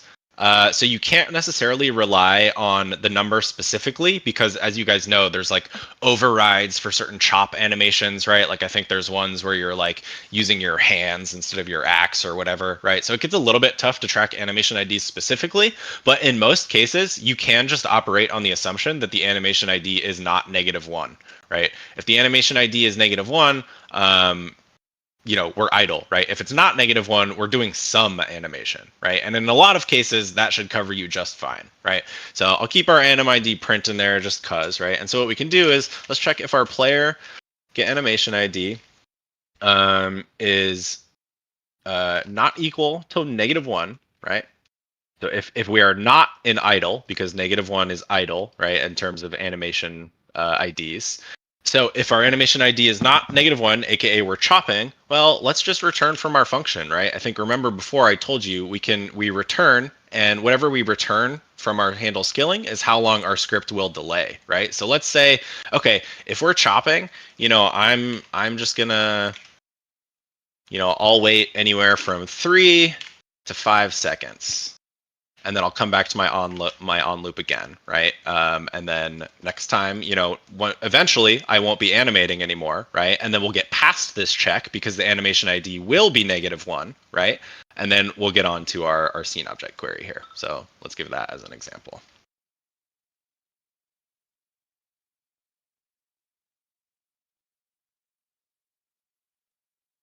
Okay. Cool. So we interacted. We interacted again because it didn't quite detect the animation. Oh, and now, of course, the tree went down. So I'm going to get to this close one. Because remember, right now, we just look at our nearest tree and we keep... Okay, Jesus Christ. Right now, we just look at our closest tree and we interact it, right? And you can see we're only getting our animation ID now, right? We're not getting our interacted tree true, right? Because our animation ID is non-zero, right? And our code isn't going to do the tree click when our animation ID is non-zero because of the code that we added. And so now we've got to figure out this issue of continuing to click the tree that's still nearest to me, right? It's a little bit weird that we're sending a tree click on like a stump, right? We shouldn't do that. So how could I find out what's going on here? Well, if you head over to your handy debug, you're going to find a ton of information in here. This has pretty much everything you might ever need to grab from scripting. So really make sure you make use of this debug menu here. And so we know trees are scene objects, right? So let's open up our scene objects. And obviously there's a ton here, right? It's a lot. So we know we're working with willows. So let's go ahead and filter for a willow tree. Okay, still a ton of them, right? Which is kind of a little unfortunate, but we should be able to work through this and maybe find some information about our trees when they happen to be going down. So I'm going to chop a little bit here. Hopefully we can get this tree to go down. And let's see if we notice any changes in this list here. In particular, I want you to pay attention to the hidden column. It looks like none of these trees are hidden right now. That's interesting. I wonder what happens when our tree gets chopped. Ooh, look at that. Hidden, true. Okay. So maybe we can rely on this hidden variable to decide if a tree is a stump or not. And I'll give you a warning, trees are kind of a pain in the ass. Jagex handles different trees differently. The method of checking hidden is not going to work at the trees in 4 and 3, for example. So just keep that in mind. But in our case for willow trees here, it does look like that should be sufficient, right? We saw once that tree was down, we saw a hidden object. One of these trees, whichever one is this one, right, became hidden true. And then when it spawned again, it went back to all false, right? So here's what we can maybe do. Let's go to our query here and let's do some additional filtering on our query, right? We've got our name filter, we've got our option filter. Let's try, hidden. How about that, right? So takes a Boolean here, right? So obviously that's whether you want the object to be hidden or not, right? And so in our case, when the tree is down, it's hidden, right? So we do not want hidden trees, right? So we're going to say only give us the scene objects that are not hidden, right? The ones that have a false value for hidden. So let's try that again, and let's see if our script behaves a little bit nicer and starts to click, the next tree when the one that it has chopped is dead. So I'm going to get this debug out of your face. I'm going to reload this guy again.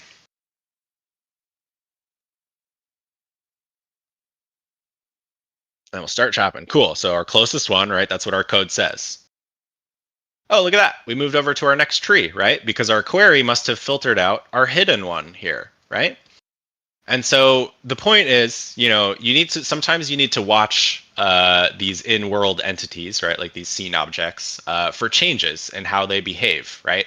Again, trees is a particularly tricky example. Like if you're writing your first script, I would not recommend a woodcutter. Trees are like a pain in the ass, seriously. But the point is, based on how you interact and click with things, the state of the game changes, right? Your player's animation changes. Maybe the state of the object changes. Maybe it becomes hidden. Maybe one of its options becomes removed. In some cases, Jagex actually spawns a literal another. I'm going to stop this because we've started to spam clicking because inventory is full because we haven't handled that yet. So we'll get to that in a moment. But in some cases, Jagex will actually literally spawn another scene object that's called a stump on top of the tree here. So they have lots of really weird things that they do. But my point is, if you're looking at the data, particularly, what's available to you in the debug menu, as well as maybe what you can print from your code, right? Because here we have the tree, right? So, I mean, we can get all sorts of information about the tree. We can get its options, right? We can get its config type. Config type is actually a really good thing to know. So config type, you'll find this on pretty much anything we offer, like objects, items, etc. Config type corresponds to that item's definitions in the cache, the game cache. So on the config type, we can get information about the tree, like its ID. We can get, var bits associated with it, right? You can get the options on it. You can get integer parameters, which let me show you what those look like. It's a little more advanced than what we're covering today, right? But so this item here is the wood box, right? If you look, I'm up here, we've got our wood box, right? Or it's the oak wood box. And you can see these items have parameters on them, right? These are parameters that are actually read from the game cache. And so I'm not going to spend too much time on this. I think it's a little bit more for an advanced session. But the point is, these parameters store all sorts of information that the game actually uses itself to make decisions and like show options about items, or figure out, like, often one of these parameters is the level requirement of a wood box. And because this is the oak wood box, I think the level requirement is 10, which would be 2645, right? And so from the config type, you can access these int params, right? You can get integer param 2845 or whatever it is. I forget the number it was, right? But so it's pretty cool, right? What you can do, the information you can find, the information you have access to, right? You have access to the cache information, as well as just the general information associated with the object, right? Like you can get its coordinate, you can get the distance to it based on you or some other locatable object. So you can get its name, its rotation, etc. Okay, so now that we've handled kind of the dead tree clicking, right, by using our hidden option, let me make this a little bit easier to see. Yep, okay. So now that we've got the dead tree clicking handled, we need to handle our inventory, right? Because we're over here, we've got a full inventory, and we're clicking this tree a little bit too much. So I've covered a bit so far. I'll maybe pause for any questions if anyone has anything. And I am looking at the chat this time.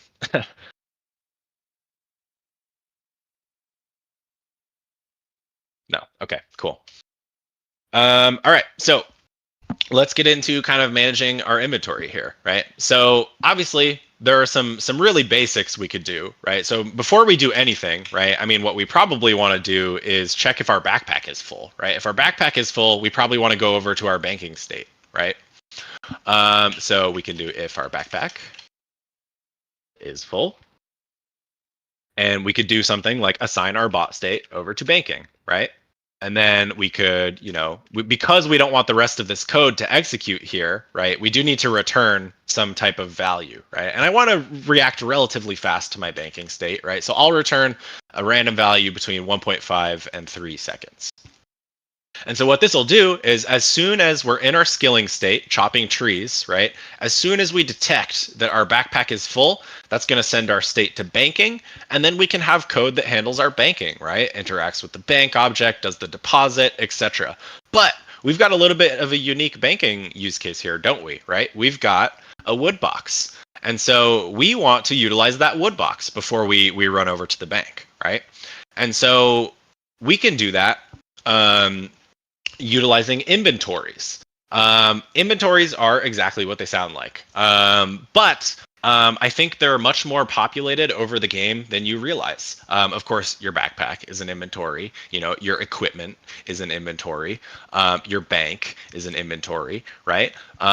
Your coin pouch is an inventory. Your currency pouch is an inventory. They're all inventories, including this wood box, where it stores the logs inside of it. So if you check out our handy debug, you'll see we have an inventories debug. And this is where you can kind of inspect what will be the open inventories, right? So 93 is the backpack. I just know that from experience. But I also know, because I spend way too much time on this game, that I know 1519 is the item ID for willow logs. And we can see that this is probably the item ID for our wood box here. We've got one of them. And then we've got a willow log in every slot. So this is definitely our backpack, right? Inventory 93. 94 is going to be our equipment. Like you can see, I don't have anything on except my 3 pieces of bronze equipment here, right? And look at that. That's our equipment, right? So, like I said, tons of inventories. The bank is 95, for example, but notice how you don't see it because that inventory is not open, right? But if I head over here to the bank, watch, you're going to see 95 appear here because 95 is the bank, and that's everything I have in my bank. I happen to know that the woodbox inventory is 937. You of course would have been able to find this by just looking through the inventories and find, hey, which one of these has, 37 willow logs in it, right? Looks like it's this one. But like I said, here's the money pouch, right? Inventory 623. You can see that's the 97505 that I've got. 995 is coins. So yeah, inventories are pretty cool. You can get a lot of information from them, right? And so what we have to do now is we need to query this inventory, right? Our query system supports inventory querying. So we can actually query inventory 937, and based on how many logs we have inside of it, we can actually, make an educated, informed decision for our bot, whether we still need to fill up our log box, or whether we need to go bank and empty everything out. So let's code that together. So I'm going to start off by some of this requires game knowledge, right? Actually, one of the biggest recommendations I can give you is that the RS Wiki is your friend. This is where you will find lots of information like what we're about to implement. So one of the things you have to consider for the Woodbox is that it's got differing capacities depending on your level as well as the Woodbox that you have, right? So each Woodbox has a base capacity. I think it starts at like 60 or 70 logs, and it increases by 10 or 20 logs for each Woodbox. And then additionally, starting at level 5, and then every 10 levels of woodcutting you have from level 5, you get an additional 10 slots in your box as well. So we need to write a function that's capable of calculating this, right? And luckily, I already have this in my woodcutting script that you may have used on the SDN. So I'm going to copy that just to save some time here, but I'll walk you through it and I'll explain it. So here's the first function that I'm going to copy over. And this one is for determining the base capacity of our wood box. So it's not pretty, right? I unfortunately, during my inspection, and I'm sure this is somewhere, I probably just didn't find it, right? But I'm sure these values, like the value of 70 and the value of 80 for the wood box, are somewhere in the cache. But if you remember, this is the oak wood box, right? I don't see 80 anywhere here, right? So I have to work off an assumption of what the wiki tells me these are configured for, right? So I basically just looked at the RuneScape wiki, and these are the base capacity, the value, the amount of logs that you can store in the woodbox based on the woodbox that you have. And so perfect. But we also have an extra capacity that we need to account for, right? This is just the wood box, and then, like I said, based on your wood cutting level, you also get additional capacity. So we could do something kind of ugly like this, right? And we could just say, if your wood cutting level is greater than 95, give you 100 extra capacity, et cetera. But I did end up finding a little formula, if you will, that should work pretty nicely. For the wood box here, because I did have it the ugly way, so I did rework this. So maybe it'll work, maybe it won't. We will find out together. But the idea here is that, like I mentioned, so I put this code together just a few minutes before the presentation here, because I did, like I mentioned, I did have a big ugly if statement for this, right? But I decided, there's probably a better way to do it, right? And so, like I mentioned, starting at level 5, you get 10 extra logs, and then at level 15, you get a total of 20 extra logs, and then at 25, you get 30, so on and so forth, right? So if we look at that pattern, the threshold that you get more logs at, the number of logs that you always receive is +5 of that threshold, if that makes sense, right? So the first threshold is level 5, right? At level 5, you get 10 logs. So that's 5 + 5, right? At level 15, you get 20 logs, right? 15 + 5, right? So I wrote a basic loop here that's going to loop through those thresholds, right? So we start at 95. That's the highest threshold for woodcutting at the moment, right? And that'll give you 100 extra wood box capacity, right? And so we're going to start our threshold at 95. We're going to loop as long as threshold is greater than 0. And then each time our loop iterates, we're going to subtract 10 from our threshold, right? Because the thresholds are, increments of 10.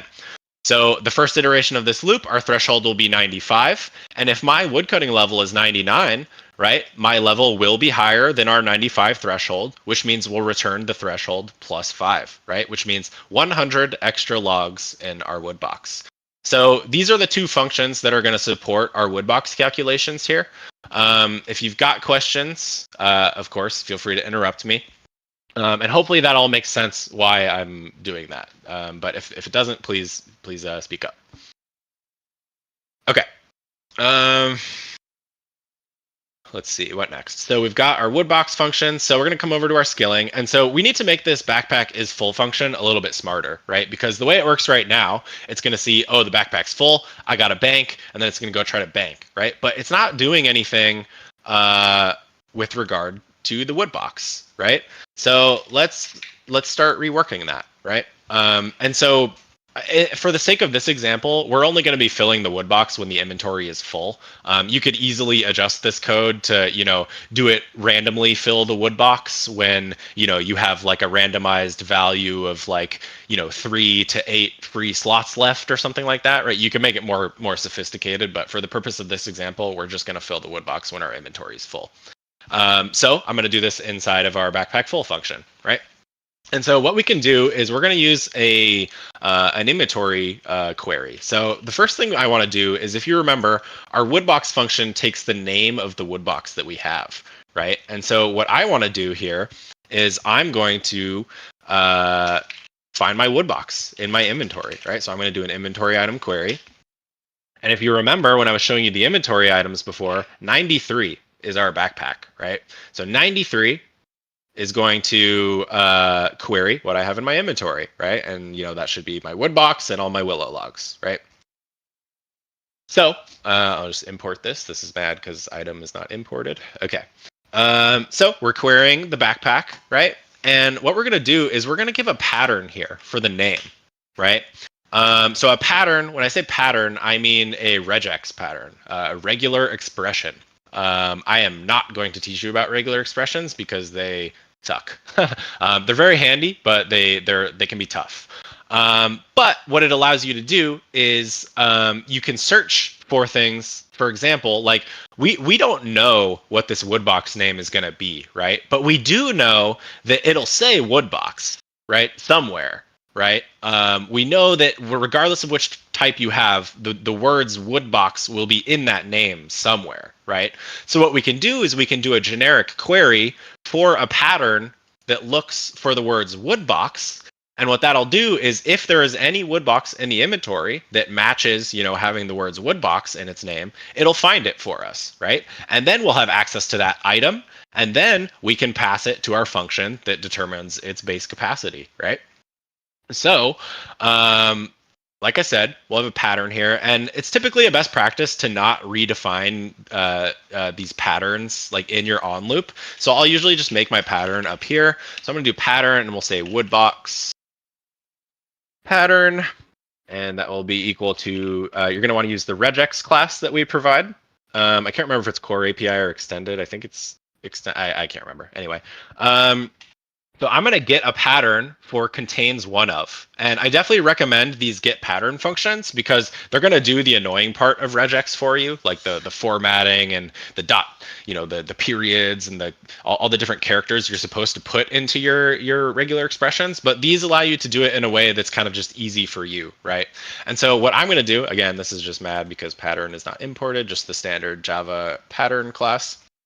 And then what I'm going to do is, so this is a get pattern for contains one of, right? And we can see it'll take var args of strings, right? So that means I can pass as many strings as I want to this function, and it's going to spit me back a regex pattern that I can use to find my woodbox, right? And the reason we need multiple here and not just woodbox is because every woodbox except the normal one is going to have lowercase woodbox in the name.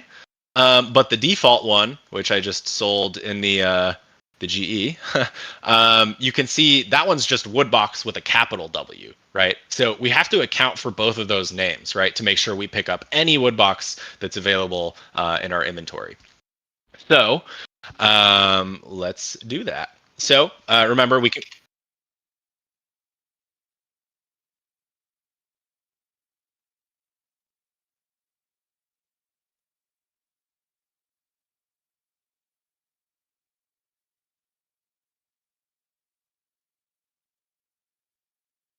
Yeah, no, that's a good point. Thank you, Pookie. Yeah, so everything is case sensitive. Assume everything is case sensitive.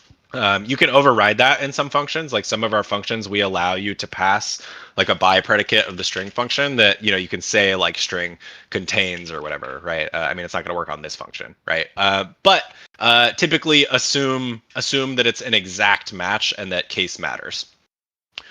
Okay, so like we said, we have two possible patterns for our woodbox, for our woodbox's item name, right? It could be woodbox with a capital W, or it could be woodbox with a lowercase w, depending on if it's the first one or any of the subsequent woodboxes, right?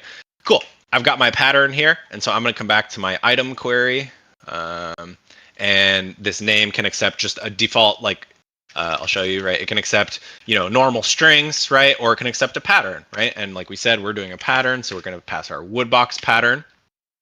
We're going to get the results of our query, and we're just going to take the first woodbox that we find.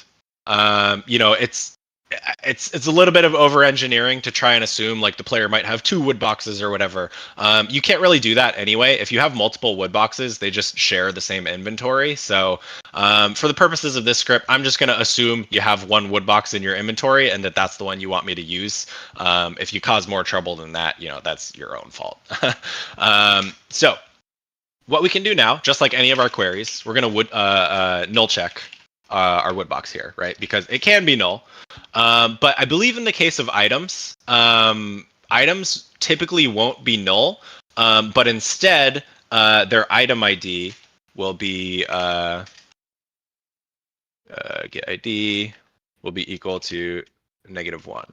And so to do something, we want to make sure it's not -1, right? And so I'm null checking just in case, right? Because if I called this get ID function on woodbox and it was null, that would like crash the script thread. You'd crash the JVM because that's a null pointer exception, right? You can't invoke a function on something that's null, right?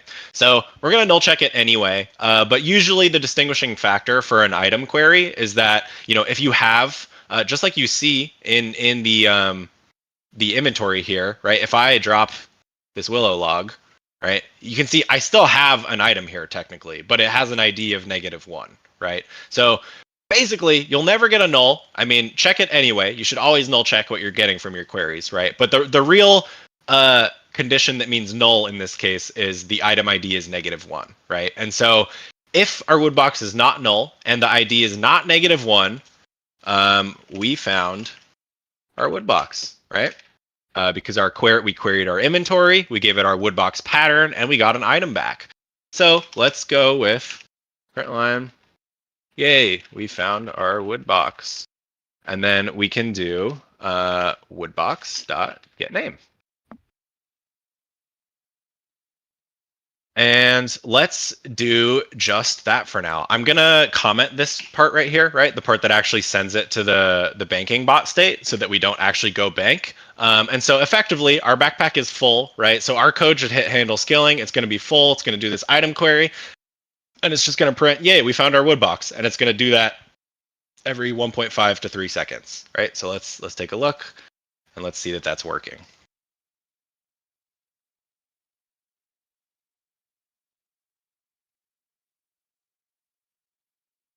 And I'm going to get rid of that inventory debug for now. All right, so give it a moment because remember so look at that, check it out. Yay, we found our woodbox and it's a Willow woodbox. And look at that, that's correct, right? So awesome. So we've made some good progress here, right? We're finding our woodbox and it doesn't matter which one you have in your inventory. And I could, I could like bank this for a moment, right? Hold on, the script needs me to be full. So I'll do that. I'll clear this and then I'll start it up again. And we can see nothing's actually printing. And that's because we're actually not, we're getting to this backpack as full code, but because we don't have a woodbox in our inventory, we never reach this print line, right? So you don't see anything print out. But as soon as I add back my woodbox, we will see our print again. Yay, like our Willow woodbox in right now. Yeah, there you go, right? Willow woodbox. All right, so that allows us to start our calculations for how we should handle the woodbox, right? So let's head over here. Okay, so We'll keep our print in here just because, just to know we're in there, right? Again, like I said, you should kind of be printing most steps along the way, right? That way, if the code runs, you can see, oh, I'm inside my backpack full function. Oh, I found my wood box. Or, here, right? What's a nice touch to add is, well, this is when we find our wood box, right? But maybe this would be when we don't, right? So we could have a print line that says, we did not find our wood box. And IntelliJ is going to yell at you about like the order of your statements sometimes. So I'll just switch it so that it doesn't give me the big yellow highlights. It's for some reason it's picky about the order that you define things. Anyway, so here if the wood box is null or the ID is -1, we didn't find it, right? Otherwise, we did find it, and yay, we found it, and we'll print out the name.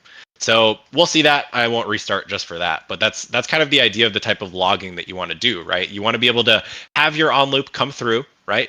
Get through this piece of code, and just from the script console, you want to be able to understand what happened. Yeah, Duffy, I'll put it in a repo when we're done with it. Okay, so we found our wood box, right? And so this is where, when we find our wood box, this is where we want to do our calculations, do calcs and fill it, right? Whoops. Okay, so let's do that, right? So we have our wood box name, right? And so let's do, let's say int capacity is equal to, what did I call that function? Get base wood box capacity. And we will pass in our woodbox name, right? Because again, our woodbox base capacity is switching the woodbox name, which again, just a fancy if statement, right? And it's going to tell us our capacity for the type of woodbox that we have, the base capacity, right? Cool. So that's a start, right? Oh, it wants us to null check. Okay. Yeah, that's probably a good idea. If our woodbox, so item names can be null. So we're just going to add a null check in here, right? And that's where we'll do our capacity calculations, right? Just in case, that way we don't kind of screw up our code and pass a null into this and, maybe mess things up or maybe even kill the JVM runtime potentially with a null pointer. Okay, so this is our initial capacity, right? We just defined an integer of capacity. And this is going to spit back how many, base capacity we have for that wood box. Well, we also need the additional capacity, right? So let's take our capacity variable and we'll say it's equal to itself plus get additional wood box capacity, right? And we don't have to pass anything to this one because this just works off the skill level, right? So if I go to this function, you see that we're just getting our wood cutting skill level, right? You don't even need to give it any arguments, and it's going to spit back to you your additional capacity, right? So I think we've got our calculation here, but just to make sure we're doing it right, let's say our expected capacity is, and we'll print it out. Cool. And so this still isn't going to do anything, right? We're just going to get our yay, we found our wood box, and then we're going to say our expected capacity. So let's make sure we're, our code's working properly. So let's head over here. We're going to do the reload dance. Okay, so we're going to start. Look at that. Our expected capacity is 150. And so let's see if that's correct. Oops, wrong script. So we've got our Willow woodbox, which gives us a base of 90, right? And it sounds like we're getting 60 additional slots, right, to get us our 150 expected capacity. And well, would you look at that? I'm above 55 wood cutting. So I believe that is the correct woodbox capacity, right? And so now we can utilize that capacity when we make our decision to fill our woodbox or not, right? Because otherwise, maybe your woodbox would be full already and you'd keep trying to fill it, right? Or maybe you wouldn't fill it enough because you weren't properly utilizing the proper capacity of the woodbox. So let's go ahead and give that a try now, right? So now that we know our capacity is working properly, we can work from it, right? So let's see, what can we do?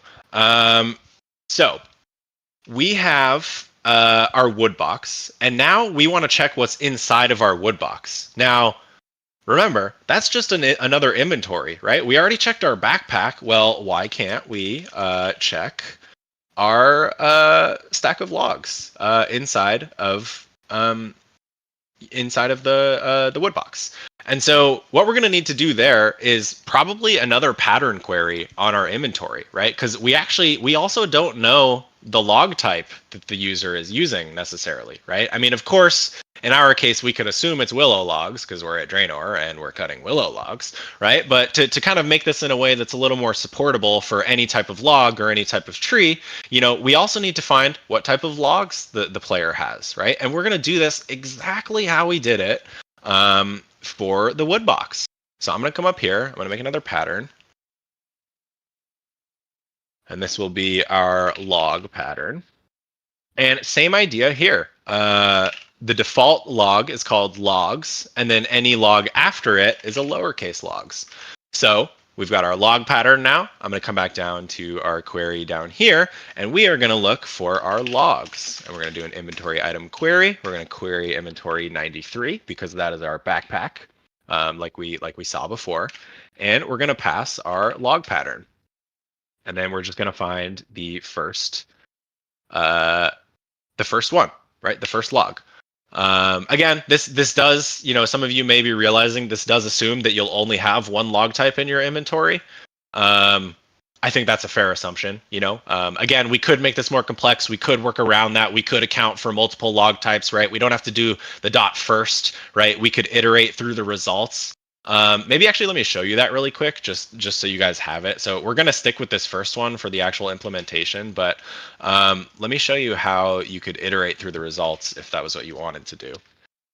So when we call .results, this is no longer an item, but this is a result set.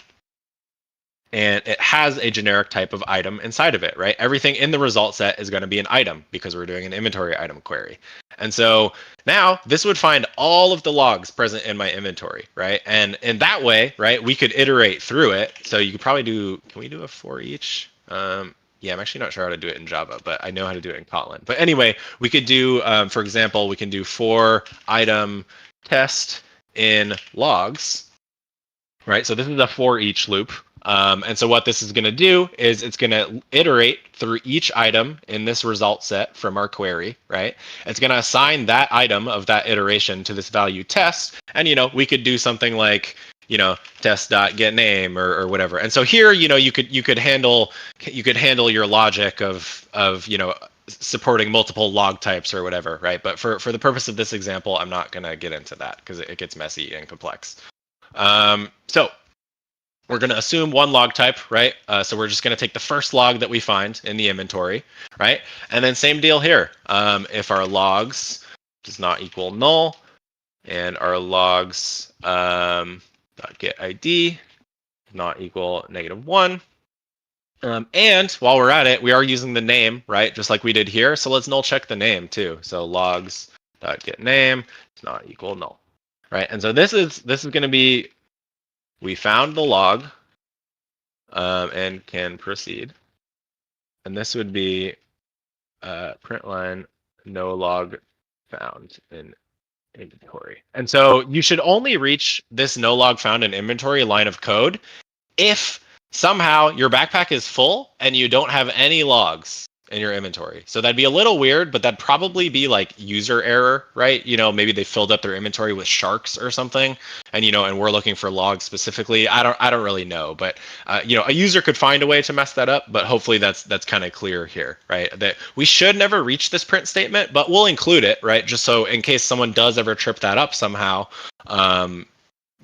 we're okay. And okay, IntelliJ is annoying. It doesn't always fix the inversion automatically, so I'm just going to do this, and I'm going to switch this around so it doesn't yell at me because the blocks of yellow text are annoying, and then this is down here now. Okay, right, so if the logs are null, or the ID is -1, or the name is null, we can't do what we want to, right? But if they're not, we can do what we want to, and we found the log that we need, right? And so now we can finally do the inventory item query on the log box, right? Because now we know the log that we have, so we can give that inventory query that log ID, right? Or the log name, for example. And we can see not only, we of course have our capacity, right? How much we can store store in the wood box. But now we'll be able to see how much of the specific log we're chopping is stored inside of the wood box, right? So let's go log stored. And then this will be an inventory item query on, I forget the ID. So let's head back over here. Interfaces, not interfaces, inventories. And I believe it was 937, is that right? Yep, so if I fill this, yep, there you go, right? 937, I've got my 27 Willow logs in there, right? And so we can see we've got a Willow log and we've got the amount accessible, right? So that's what we're going to utilize. So let's head back over here, and I didn't even look at the number, 937. All right, because that's our inventory ID.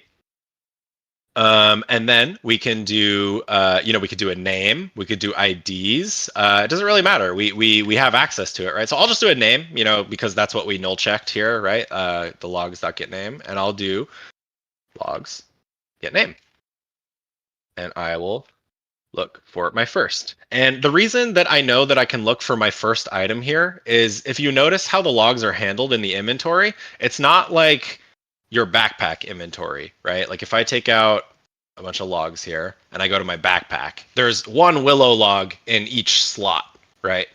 But because this is an inventory, the wood box, much like your bank, you'll typically only have one slot for a specific item, and you'll have a stackable amount of it, right? So back over here, and again, so that's why I know I can just do the first result here, right? Because again, we're filtering for the specific log name that I want, right? And we're finding the first result. And we know that if I have Willow logs stored in the Willow wood box, there will only be one Willow item in this inventory, right? So just keep that in mind, right? There could be scenarios where you have multiple items in multiple slots of the inventory. So you have to account for that, right? But in our case, we just have one. So I'm taking the first one I find from the query. Okay, now this should be our final if statement here, hopefully, in this big ugly if we got going on, but it should help us, actually do our wood box calculations. So we've got the amount of logs stored. We're going to, as usual, if our logs stored is null, or if our logs stored .get ID is equal to -1, then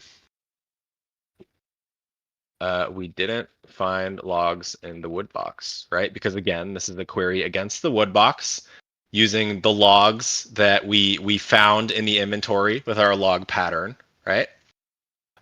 So we'll just have that in there as an informational message. And if not, we are good to proceed. Good to finally fill if maths.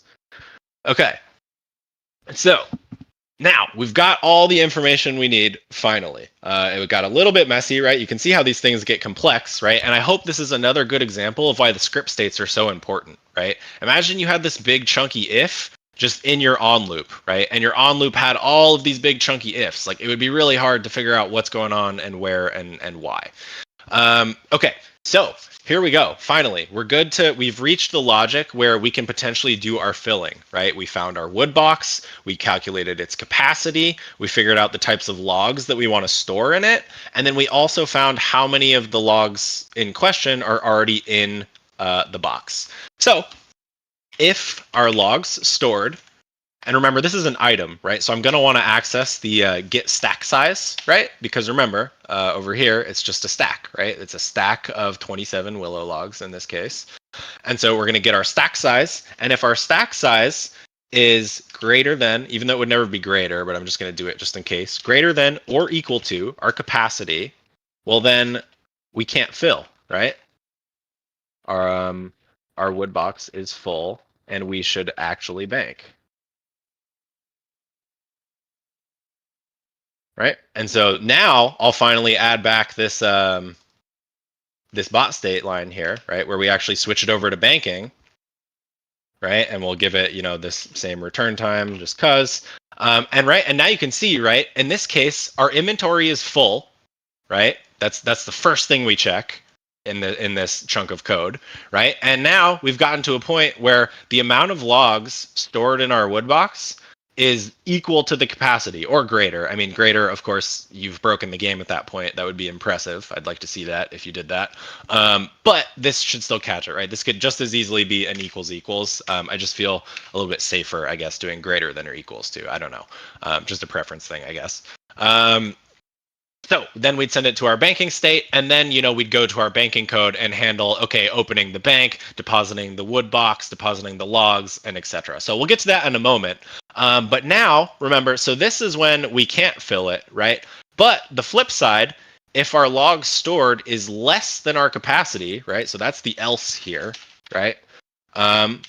We can fill our box.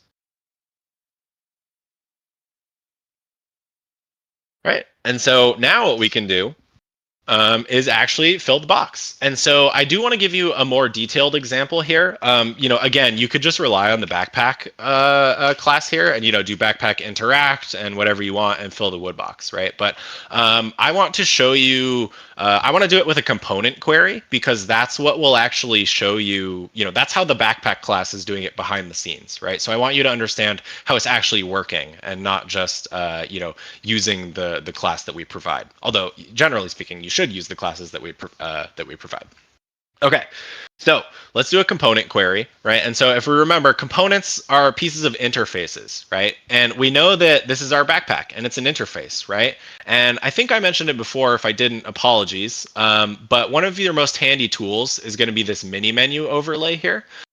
What this corresponds to is anytime you mouse hover an object or something in your inventory or an NPC, this overlay is going to tell you the corresponding do actions that are associated with what you have hovered. And now do action, that is game terminology. Do action is the function that's associated in the client with you doing an action, right? Whether that's clicking a tile or chopping a tree or talking to an NPC, those are all actions. And so I'm not going to move my mouse because if I move my mouse, the overlay is going to go away. But if you look at the first argument in the mini menu overlay, right, that's telling you the type of interaction you would send if you interacted with this, right? So we can see it's a component interaction, right? Which tells me, okay, this is an interface, right? Because components, if you remember from before, components are pieces of interfaces, right? Each of these components builds the interface that is your backpack, right? And so what I'm going to do is, okay, we can use a component query. And again, I'm not going to move my mouse so that you can still see the overlay in the top left, right? But if you look to the end of the arguments that are provided there, right, you'll see some parentheses. You'll see 1473, 5 and close parentheses. Those numbers, when you are hovering a component, correspond to the interface ID and the component index of the component in question, right? So you can see here, as I move from log to log, we can see it's 1473, 5 for all of these, right? So that must mean that on the in the game interfaces, on interface 1473, subcomponent 5 handles the backpack, right? And that's where all of your backpack items get drawn. So what we can do then is we can actually make a query against 1473, right? So let's do that to interact with our wood box here, right? So I'm going to, we'll do a component, right, which is going to be our wood box. That's mad because of import. Oh, and I probably can't reuse wood box because I already did. I'll do wood box comp for wood box component. And we're going to do a component query. We're going to do a new query, right? And in this new query constructor, you need to pass the interface ID that you want to query. And that was 1473, right? Additionally, if you remember, it was 1473 and subcomponent 5, right? Or sorry, component index 5. So additionally, you don't have to, right? Like you're good enough just doing the query here on 1473, but additionally, we can filter for component indices, right? So let's filter for component index 5 because that's where we know what we want is. And finally, components can very often have an item associated with them. An item, just like items like the ones in your inventory, whether it's logs or etc., right? So we can put an item filter on this. And so let's do item name because we have the item name that we want to interact, right? We have our logs.getName, right? From up here. right? Where we used our log pattern to detect the logs that are in the inventory. And then this is mad at me because I haven't called the results yet. And then again, I'm just going to click the first, right? Or I'm going to take the first one, right?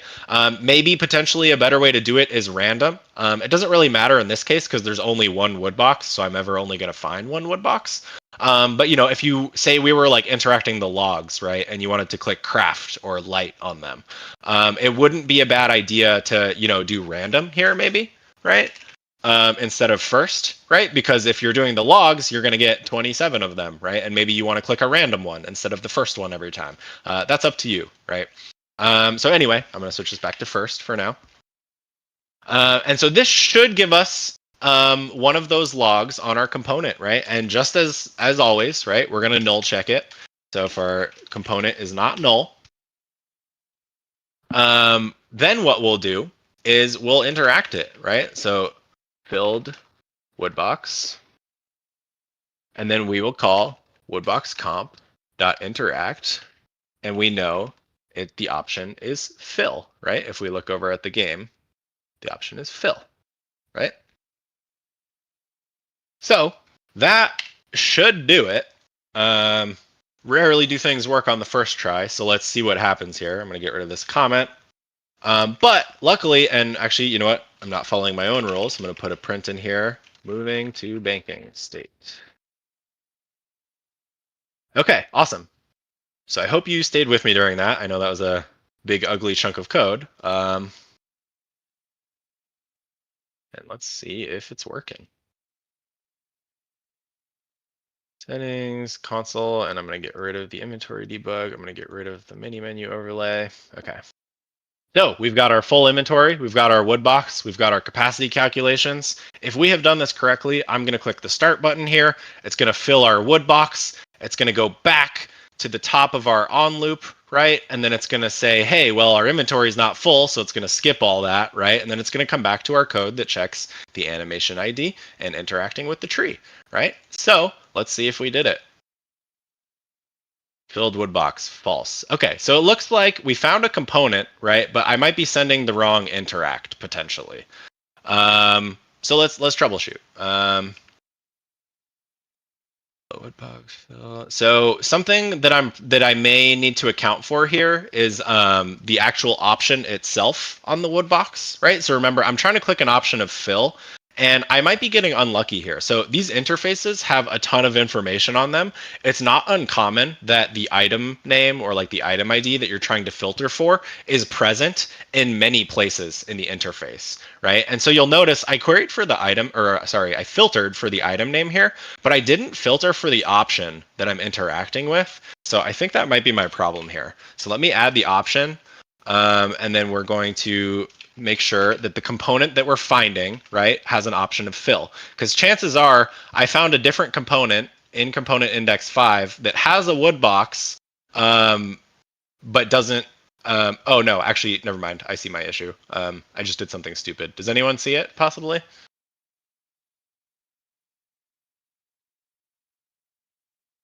Here?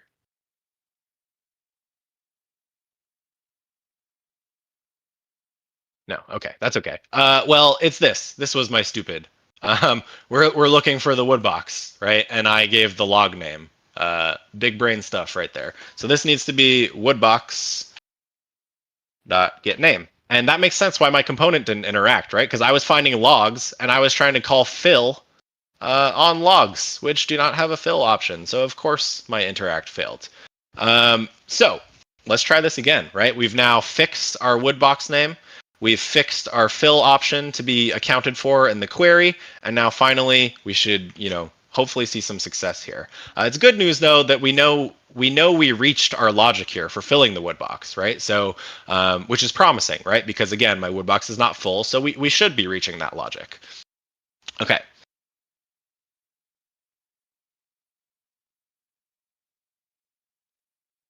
Start it up. Look at that, filled woodbox true. Oh, and look at that. And it knows, hey, we still got room in our woodbox, so I'm going to go keep chopping trees. And look at this, we're still interacting while the player is moving, right? So another small check that you can add to this animation check here that we have.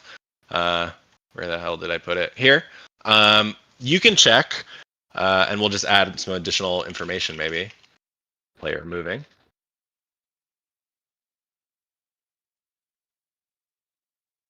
So in addition to making sure we're not animating, we can also check if the player is moving, right? So if we're animating, right, if our animation ID is not -1 or our player is moving, let's return so that we don't keep spamming the tree, right? Because I was spamming the tree as I was running over. Because while you run, you're actually it's not an animation; it's actually a stance on your player. So anyway, we can check both the animation ID and moving, and we can decide to not do anything in this case, right? And that should reduce some of the click spam that I had on the tree as I ran over to it, right? But we can see otherwise that it seems to be behaving relatively nicely, right? We can see it might be sending an occasional double tree interact, and this is because the animation ID maybe hadn't changed yet, right? Or like I mentioned before, all of these animations are looped, right? And so your query can catch the animation at a time where it's just at the end of its loop and the player has stopped animating for a moment and it hasn't started its next loop, right? So keep that in mind, but generally speaking, you can see this is behaving as expected, right? We click our tree once, maybe twice if we're unlucky, which that's normal, right? Players tend to, spam click stuff or click it multiple times. So I think that's okay, right? But you can see now we've been animating for a while. We haven't sent any clicks and we're just filling up our inventory, right? So we're going to let this chug away for a bit, right? And we'll see that hopefully we'll get to a point where our wood box is full. We've gone over to our banking state, and then our script will get stuck because, we haven't implemented the banking state yet. So I think now is probably a good time to pause for questions or anything, just while we wait for this guy to fill up on logs here. And if not, I'll see if I can find something else to talk about.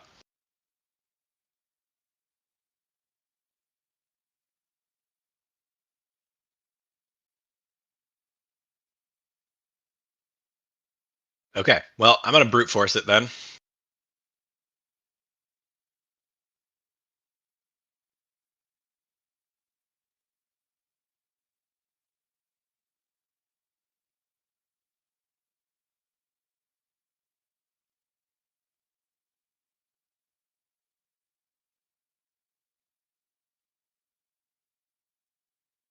Okay, so we should fill up soon here because I've gone ahead and filled up the wood box, and that's a nice confirmation, right? Remember our calculation of capacity was 150. It's good to see we were right about that. And now we should fill up with some willow logs here pretty quickly, and we should hopefully see that our script moves over to our banking state, right? And again, it'll get stuck because we haven't written any of our banking code yet, but it'll still be nice to see that it's doing that properly, right? That, hey, my inventory's full, my wood box is full, it's time for me to go deposit everything.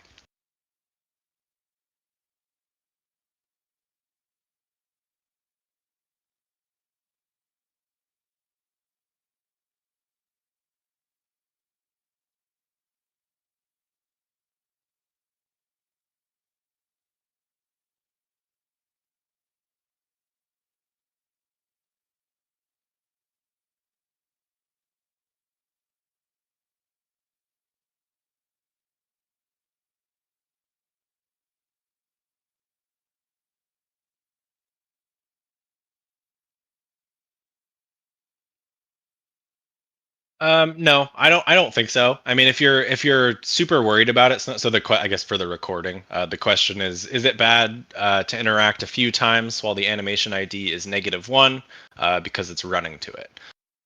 In my opinion, no, right? I mean, think about yourself as a normal player, right? Like whenever you click a tree, do you always click it once or do you sometimes like triple click it or double click it, right? Like, I don't think it's a big deal. That said, if you're really worried about it, you could easily implement some type of mechanism. Oh, and look at that. We're in our banking state, right? We filled up, our wood box is full. And so now we can write banking code. But anyway, back to your question, Snow. If you're really concerned about it, you could write just some basic logic that will actually detect an animation ID and make you wait a couple of on loops before it decides, hey, the animation is actually dead, right? So you could do something like, I won't go with the full implementation, but hopefully it's just enough of an example, right? So above your animation check where we return, right, you could check like if the player's animation ID is equal to -1, right? You could have some type of count that you're keeping hold of, right? Like let's call it the animation dead check, right? And this would just be an integer that you have defined, like, up here or whatever, right, in your class. And what you could do is, if it's -1, we'll go ahead and increment our animation dead check, right? And before we do that, if the animation dead check is greater than 3, then maybe we can actually then we'll consider the animation dead, right? And then we won't do anything, and then the code will continue, right? But otherwise, if the animation dead check is less than 3, we'll do our incrementing of it. Over here, we'll set it back to 0, right? Because this is where you would reset the check and then continue with the code below, right? But here you would increment it, and if it's not above 3, you would just return, right, from your function, same way you are here, right? And that way you kind of have a mechanism that will prevent you from falling subject to that, when that -1 appears, because you may have got unlucky with an animation loop. Does that make sense, Snow? Yeah, cool. All right, so yeah, I do have these animation dead checks in a couple of my scripts, so you can totally do something like that, right? Again, it'd just be an integer at the top of your class. Just make sure you reset it, right, once you consider the animation dead, and if not, increment it and return from your loop so that you don't execute anything below it, right? So I'm gonna get rid of that. Cool. All right, so we've got our banking state, right? Well, I clicked stop, so it's on idle. But this is good stuff, right? So now we're making progress. We've pretty much got our chopping state entirely handled, right? This will chop willows all day. It'll fill up the wood box all day. Right now, we just got to do the banking, right? Because that's the only part that's missing. So we're close, and I do want to say I appreciate all of you guys sticking in here for so long. I know I've been talking your ear off for a while, so we should be wrapping up soon here. I have plenty of time to stick around and answer questions and everything. So, you won't be forced out, but I'd say, I probably expect maybe another 20 minutes on the session or so before we're done with the script. And, I'll let you guys leave because I'm sure you got better things to do than listen to me talk all day. So, okay, so let's handle our banking and let's get you guys out of here. So let's see. I'm just going to get rid of this junk up here just because it's from the example. Okay. So banking, we haven't done anything for banking yet. So I'm just going to copy my general strategy here, right? Okay, cool. So let's do handle banking, make our own function, right? You could define it yourself, or you could utilize the IDE, right? The IDE will suggest, hey, I don't see this method. Like maybe we should create it, right? So I'll just click that, create the method, and it'll make it for us. Nice and handy, right? This is mad at us because of just basic function return, just the rules of how functions work, I guess, right? Like this function is supposed to return a long, right? And right now we're not returning anything. So to get it to shut up, we can just say return 0L, right? That's going to return a long of 0. And then later, we can get to something else. Like honestly, better would be to just steal this one, right? Like let's return the randomized return value. That way, if nothing happens, this function will just wait for 1.5 to 3 seconds and, won't do anything. Okay, so let's get into our banking. So let's think about it a little bit first, right, before we dive into the code. So we're over here, right? We've got a full inventory. We've got a full wood box. We got to our banking state successfully, right? I'll show you it again. I'll just click start here. We're in our skilling. It should pretty quickly, once it starts up, detect that it needs to go to banking. Yep, there you go. We see we move to our banking state. And so let's think about what the bot has to do here. Well, it's probably pretty obvious, right? Okay, we're full. What's the first step, right? Well, let's grab one of these bank counters, right? Yeah, right? I mean, that's obviously the first step. Like any human, you'd come over here, right? You'd click bank and you'd open up your bank. In some cases, I think when you can, I recommend using a preset and making use of this load last preset feature that they added recently. It's quite handy. It really makes banking much quicker. But unfortunately, in some scenarios, you can't always rely on that, and the wood box is one of them. If I were to click load last preset here and have my wood box in the preset, it would just get reloaded and the wood box would be full. My logs would disappear, but my wood box would remain unemptied. So we're going to have to open up the bank. We're going to have to click this empty log and birds nests option. We're going to have to deposit the logs. And then finally, we will be able to go back to our chopping state and consider ourselves done with banking. Okay, so first things first. What does anyone have a good idea what might be like a good condition for deciding whether or not I need to do the scene object query to interact with the bank?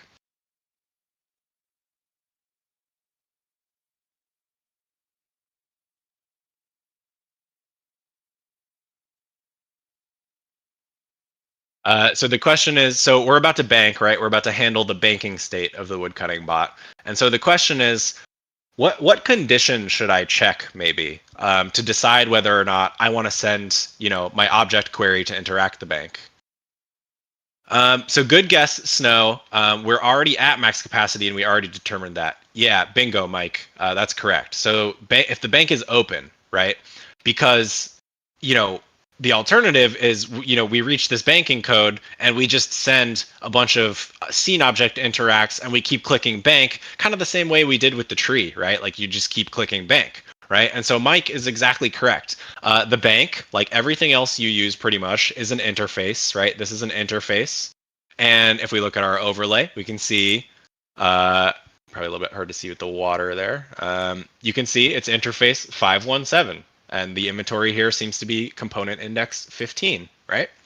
So any interface that we use, we can actually check if the interface is open, right? This is obviously is closed. Now the bank is open, right? Now it's closed, etc. So I'm gonna get rid of the mini menu overlay, and that will be our fundamental condition in the bank logic here, right? To decide what we need to do. So we'll start off with if our bank is open. And again, bank is from the X API, the extended API. All this is doing behind the scenes, in case you want it for yourself, is an interfaces is open 517, right? Because remember, I just showed you that the interface for the bank is 517 from our mini menu overlay. So this is all that the bank is open is doing behind the scenes, right? So it's a handy function. You should know it. But obviously, this one reads a little bit more friendlier, I guess, right? If you don't know about interfaces and their IDs and etc. So definitely keep this method in the back of your mind. And again, that is all that bank is open is doing. But that is the perfect condition to decide whether we need to bank or not, right? If the bank is open, well, maybe we need to do some stuff inside of the bank, right? If the bank is not open, well, then we should interact it, right? So let's scene object query bank. And we will scene object query new query name. And I believe it's oops.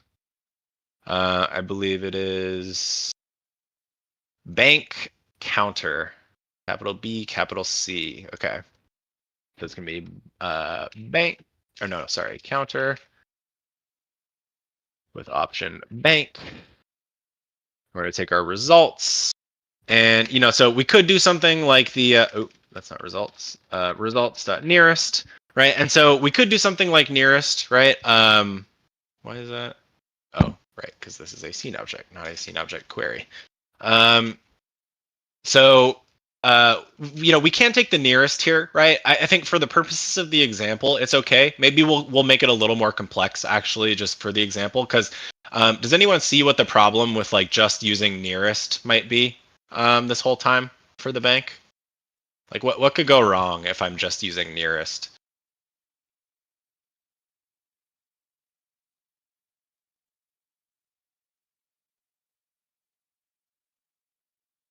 Okay, well, oh, I see Mike's typing.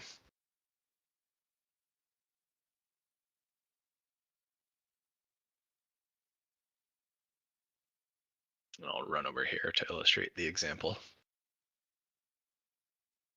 So it's actually the opposite, Mike. It's a great guess, but well, so I mean, yeah, you're okay. You're right and you're wrong. So nearest would change, right, based on your position in the game world, right? Of course, like now this is the nearest one, right? But if I ran over on this tile, now this is the nearest one, right? But the problem is every time we're in our banking state, we're going to be over here, right, by the trees. And if every time we go to our banking state and we try to open the bank, well, we're going to be grabbing the same one every time, aren't we? And it's probably going to be this one, right? Because that's the closest. And so every time we go to bot, it's going to look a little unhuman-like, right? Because is a human really going to run to the farthest bank every time, every single time? Probably not, right? So you need to think about those kind of things when you make these queries, right? So something we could do is, we could define like an area, right? A game tile area from this game tile to this game tile, and we could apply an inside filter on the scene object query, right? Or we could do, I'll take a little bit lazier of an approach maybe. So I'll do results, and then let's make this a result set of scene object, right? Because it's a scene object query. So, and then we'll do banks because it's a result set. And then we could do something like banks dot stream. Is there a remove? Oh, okay. I'm used to my Kotlin, so I don't what are the distance? Let's see. Actually, do we have a distance filter on?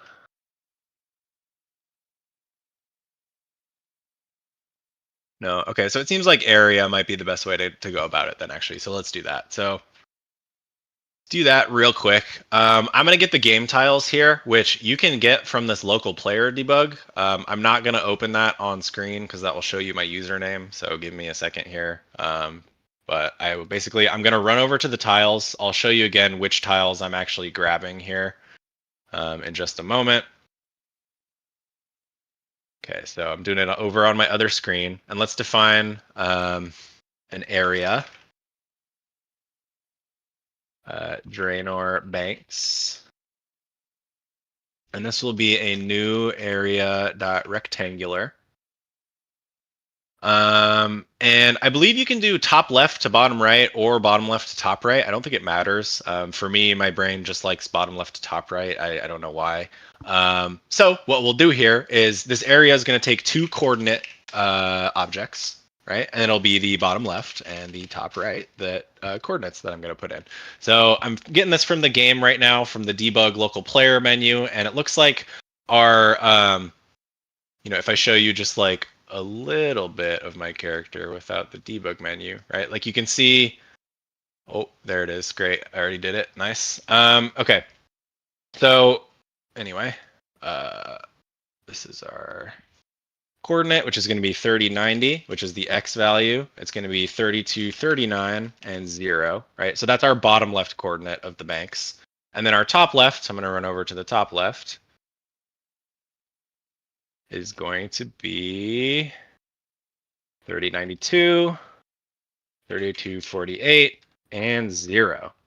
Okay, awesome. So take this back over here. Now we got our area defined, right? And just so you're clear, this is an area that I defined by standing over here on this tile and over here on this tile, right? And that creates, all these tiles are like 1x1 tiles, right? So that creates a box here, if you will, right, of an area in the game tile. And what we can do is when we do our bank query, we can put a filter of the scene objects are inside a specific area, right? And then what we could do is we could just take a random one, right? And that'll look a little more natural than just taking the nearest one every time. So, where is it? There it is. Okay. So here, what we can do is we will filter for inside, right? Inside of an area, right? And what we will do our, what do we call it? Draenor banks. Right. And so now that should get us a result set of banks that basically is only this row of bank booths right here, right? Cool. So let's do that. Okay. And now what we can do is if our banks is not empty, right? So if it's empty, it means it didn't find anything, right? If it's not empty, it did find some bank booths successfully, right? So I'm just going to add a print here. Oops. I'm going to add a print here really quick. Print line. Bank query was empty. And of course, the IDE is going to make me invert it. Okay. So if it's empty, we're empty, right? If it's not, well, then we can take a random one and we can interact it, right? So let's take a scene object, our bank, and we will just do our banks dot random, right? We'll just take a random one. And now if our bank, again, at this point your bank shouldn't be null, but you really should always be null checking these things because again, it could kill your script thread. Oh, sorry, Mike, I just saw your question. Is bank.open smart enough to do that on its own? I would have to look at the bank.open code. Let me pull it up actually.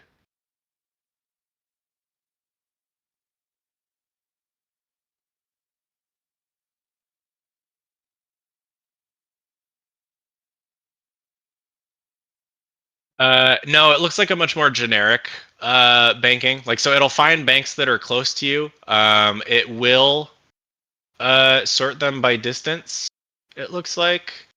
But the problem here is that bank.open, Mike, has no way of knowing that you want to do an area check, right? So in most cases, bank.open should work fine for you. I'm trying to see if it's taking a random. Just a second.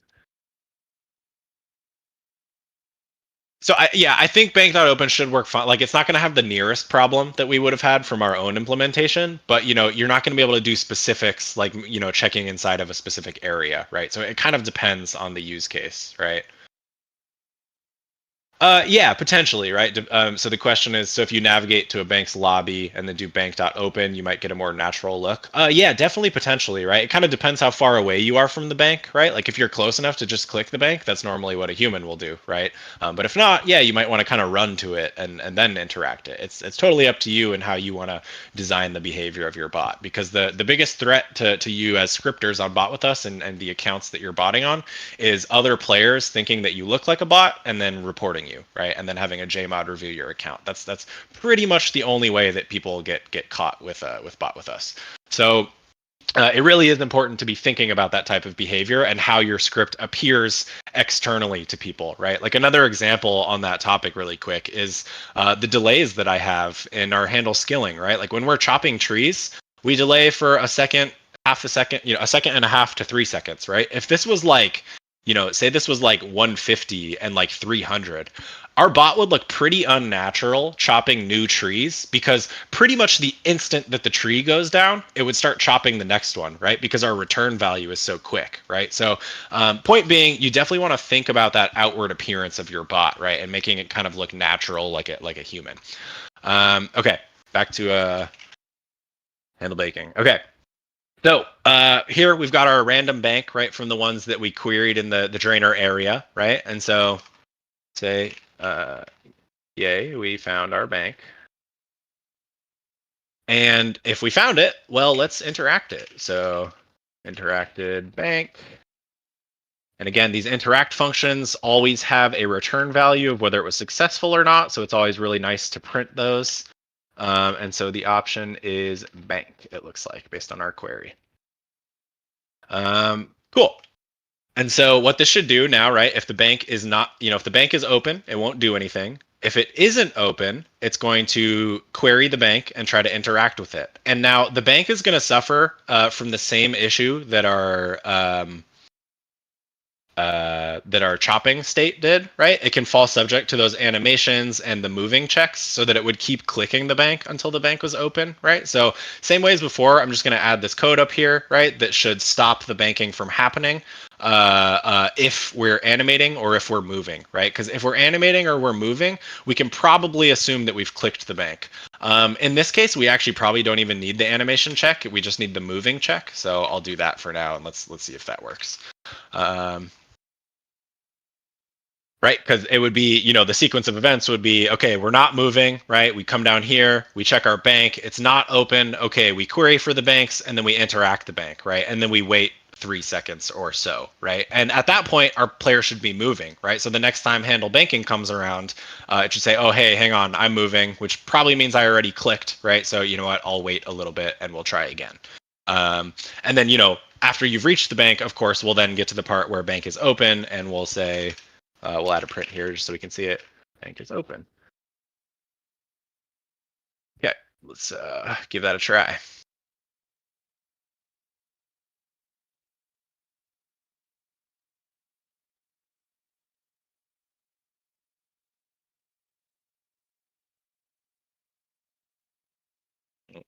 Just clicking all over the place. There we go. Okay. Cool. Went to our banking state. Let's see now. Yay, we found our bank and we interacted it. We can see it picked a nice random one and we're hitting our player moving check, right? So it's good that we added that because otherwise we would have interacted the bank 3 times probably. And hey, check it out. Our bank is open. We're doing pretty good, right? So in our banking state, we're now officially walking over to the bank and making it open and doing nothing so far, but that's okay because we expected that. So let's handle our bank open code. Make this a little bit easier. There we go. Okay, so what do we need to do when we open the bank here? We could just hit this button here, right? Deposit carried items, but that's going to put our wood box back into the bank, and then we have to withdraw the wood box. And we could do it, right? That is a totally viable way to do it, right?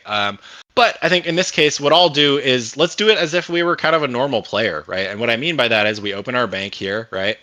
And a player would probably, right click this, do empty, right? And then do like a deposit all willow logs, right? So why don't we do that, right? Let's do the same thing. So this is going to be component queries again, right? These are all interfaces, right? Get familiar with component queries. You're going to be doing them a lot if you're scripting on BotWithUs, or scripting in RuneScape in general. You may not know it as a component query. Anyway, so let's go ahead and give this a try. Again, we can see if I right click here in our overlay in the top right, I'm not going to move my mouse because the overlay goes away, but you can see we're on interface 517, component index 15, right? So let's do some querying. Let's see if we can find these.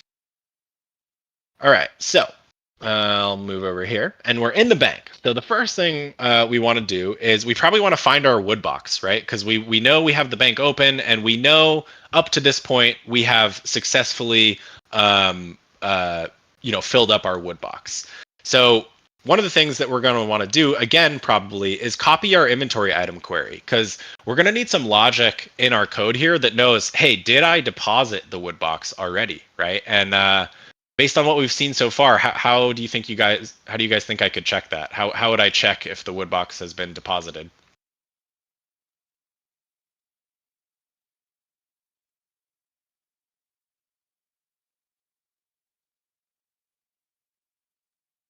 Correct. Inventory item query. Nice job, guys. Okay.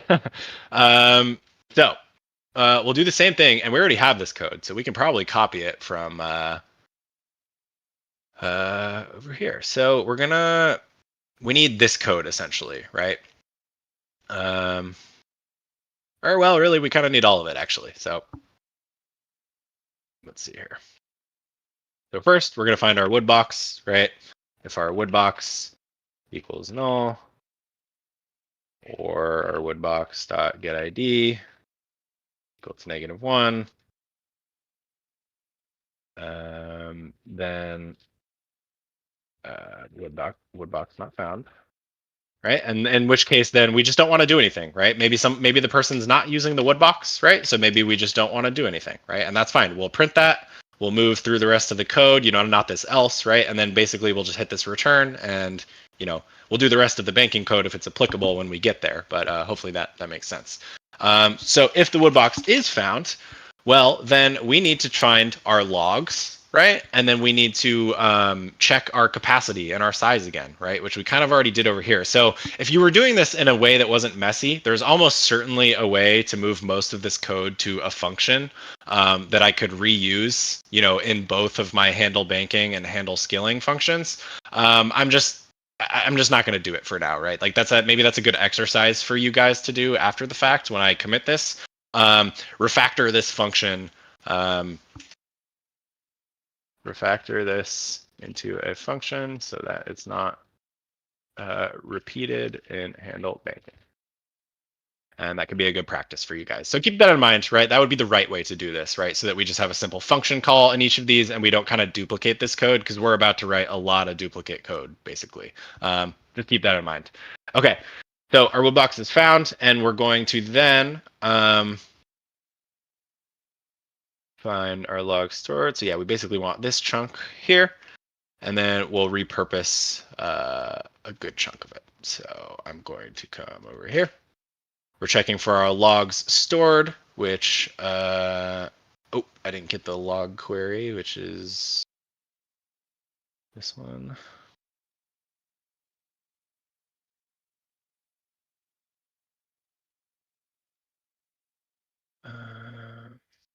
Okay. Probably fine. This could just mean the query would fail. I'm just going to leave it alone instead of adding more null checks and adding to the mess.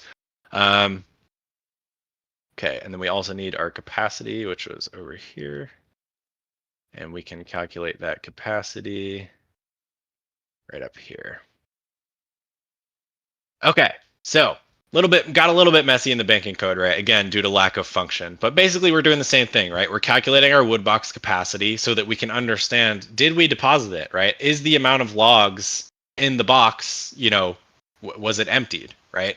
I'm actually now just realizing an easier way to do this, actually. So I'm actually going to axe this idea. Apologies for the wasted 2 minutes there. What we can do instead is we can do an inventory item query, right? Actually, because I'm not gonna do it because I want the script to do it, right? But if I deposit these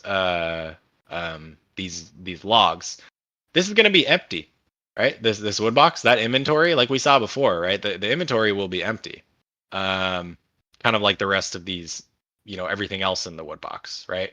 And so what we can do is we can check for the lack of anything in the wood box, and I think that's a safe assumption that the fill has happened, right? So we're gonna do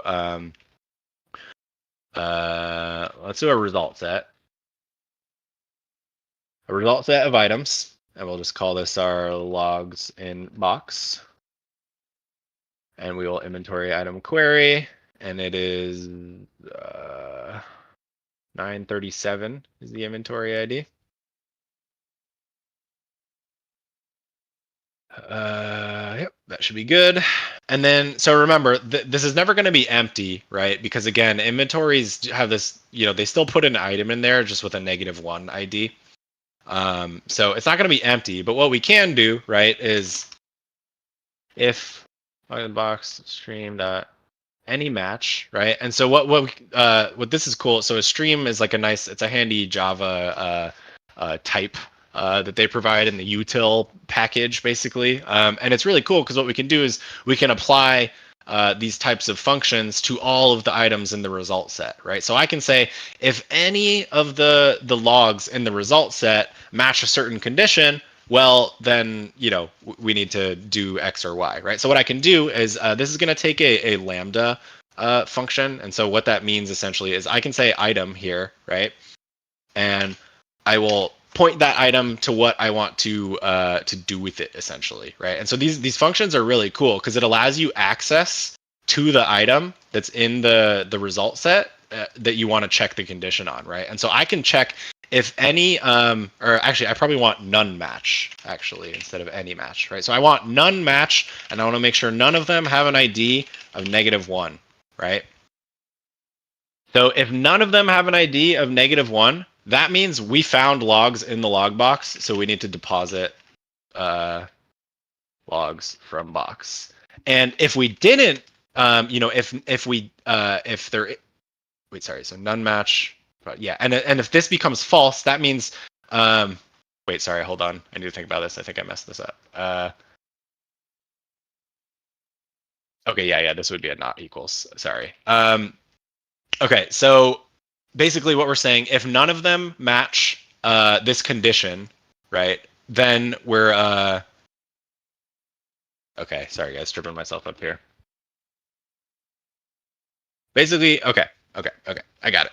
Apologies. So we're still going to check the item.getID, right? And in this case, if any of them have a non-zero item ID, that means we have logs in the box, right? So if any of our items have an ID that is not equal to -1, that means we have stuff in the box, right? But if we've deposited it, then this won't be true, right? Because none of them will match the ID of -1, right?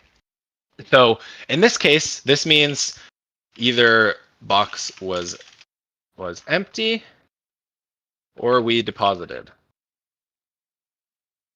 right? Okay. And so basically, in this case, I'll put a print here just so we know that it happens, but we really don't need to handle this state, right? We basically just don't do anything when the box was empty or we deposited it already, right? So already deposited, skipping. Deposited. Okay, I give up. Skipping. Okay. And so here we would do the actual deposit, right? And so we can do a component query like we talked about, right? So let's make a component and it'll be the box. And we will component query. We will do it on 1473 because that is the interface ID for the backpack, right? And we are just going to look for an option of fill, right? Because the wood box should be the only thing in our inventory that has an option of a fill when it's in your inventory, right? And so remember, I'm querying the inventory. Whoops. I'm querying the inventory here, right? Not the bank, right? In the bank, you see the wood box has different options, right? But what I'm trying to do is I'm just trying to find the wood box. Okay, sorry guys. My brain is losing power after 2.5 hours here. We're not going to do 1473. We're going to do 517 because that is the bank. Sorry. Okay. Again, 517 is the bank because you can see in the mini menu overlay, we got interface 517 and then component index 15. Again, apologies for all the back and forth. So finally, we've got our bank interface, right, that represents our inventory. We've got our component index of 15, and then we're going to look for an option of, I know I do need a beer. Don't worry, I'll crack one soon. Okay, so here we're going to look for an option of this, right? This big ugly option, right? Because this is the one we want, right? Empty dash logs and birds nests. Gross. But that is an option that we can filter by to find our wood box, right? So it was I think it was empty logs and birds nests. All right. Empty dash logs and birds nests. Yeah, okay, I think I got that right. And then we will just find our first option of that, right? And so if this is not null, we have found our box in the bank inventory. Right? And then so what we can do in that case is let's say deposited box contents.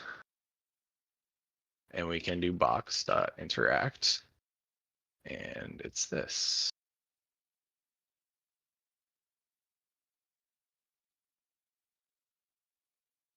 Right. Okay, cool. And so right, so now if we see that there's anything located inside of the box, right, we do our deposit. If not, we just kind of skip it, right?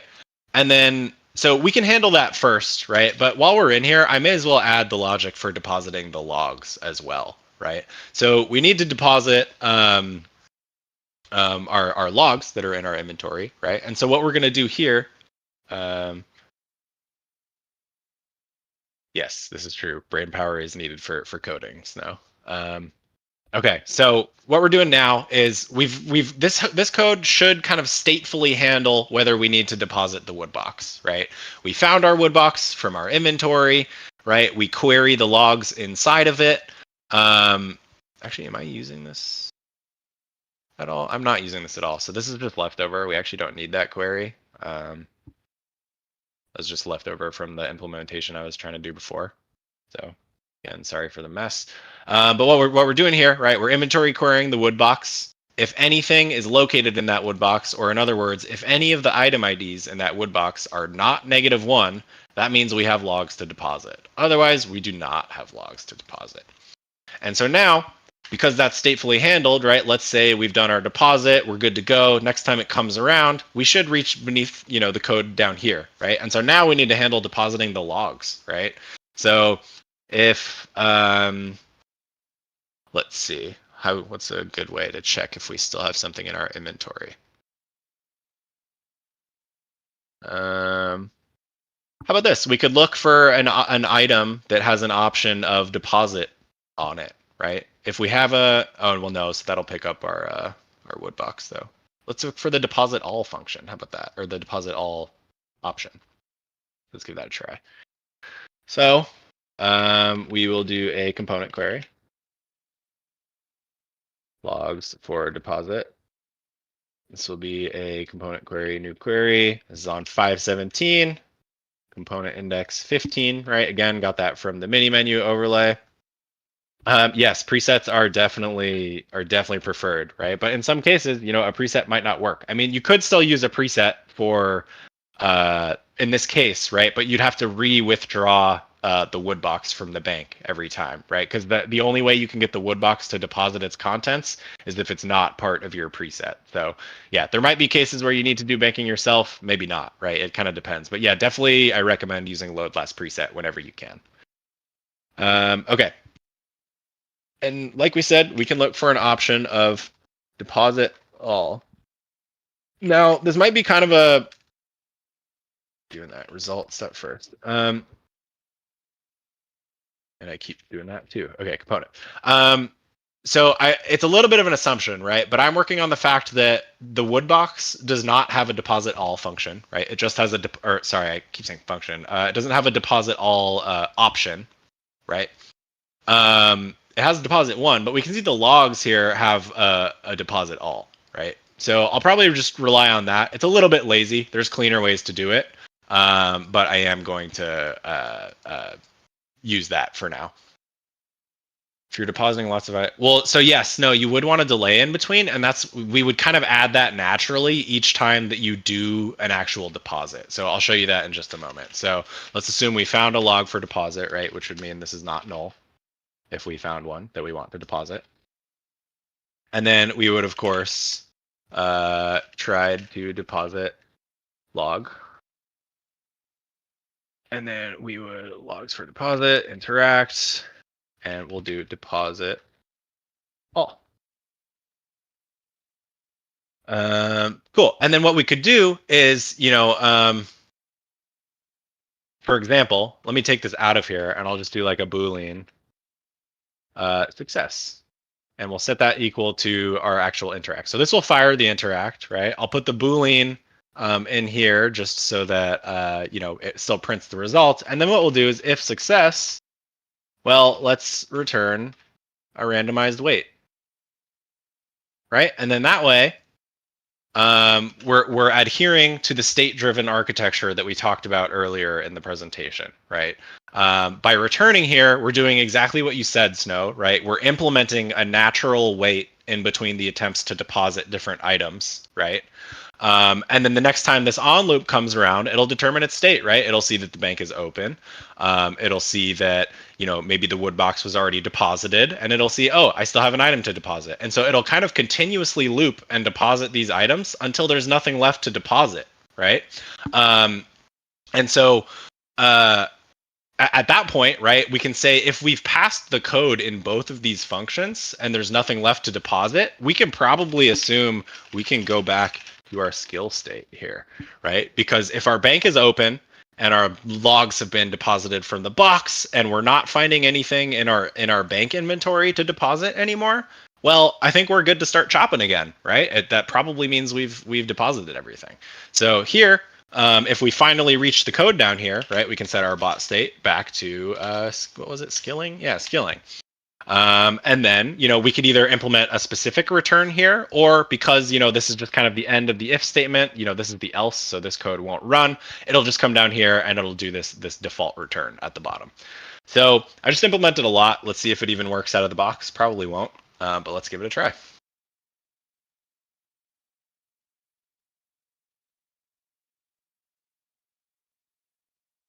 So I'm going to turn off inventory. I'm going to turn off overlay. I'm going to close this just so the bank does, or the bot does the banking itself. All right, let's see how this goes. So right skilling, it'll take a second or two to pick up because of that idle configuration we have, right? Cool, so we interact our bank. Our bank's open, and let's see how we do here. Bank is open. Oh, nice, look at that. Willow deposited. Logs gone. And look at that, we moved back to our skilling state, we're chopping again, and we have a happy Draenor Willow chopper. Congratulations, everyone. So I will, like I mentioned before, I will definitely post, you know, the code as I've written it now, just on an example repo so that you can all take a look at it. But so, this is the basics of scripting on BotWithUs. I tried to cram as much info as I can in the 2.5 hours or approaching on 3 hours that we've all been here together. And like I said, I really do appreciate your time. But there is a lot of information. I've been doing this for years. It's pretty hard to fit all that information into one presentation. So I hope this has you feeling better about your prospects at writing scripts on BotWithUs. I hope you learned something. And I'm here if you have questions or anything like that. And give us feedback. We'd love to hear feedback about how you thought the session was. Did you like it? Would you like to see some in the future? Like I said before, if this one was a little too advanced for you, maybe we can schedule some more beginner oriented ones. If this one was a great review, but you want to go more in depth, like talking about varbits and player variables and how to read information from CS2. CS2 is Jagex's custom client script that populates interfaces. So we can totally dive into things like that. You're welcome to message me individually, right? If you want to chat about that stuff, I'd be more than happy to tell you about it. I'm sure you can find a number of folks with the scripter tag that I have already given the whole lecture on finding stuff from CS2 and etc.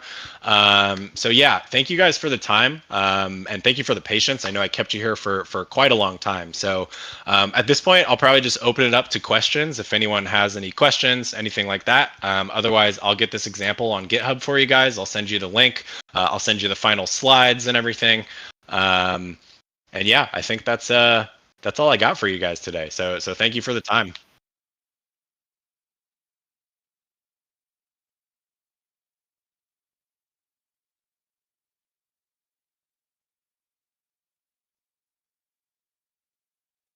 Cool. All right. So before we call it a day here, any questions, anything like that?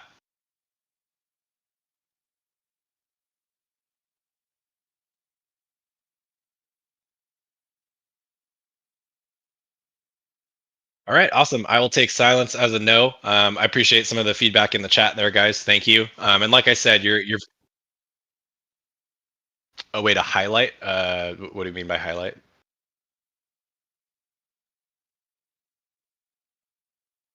Like you just want a piece of code highlighted? Probably. I don't know. Probably though. Yeah, I'm not sure. I don't do anything like that personally. I would think it's possible, but I don't know how.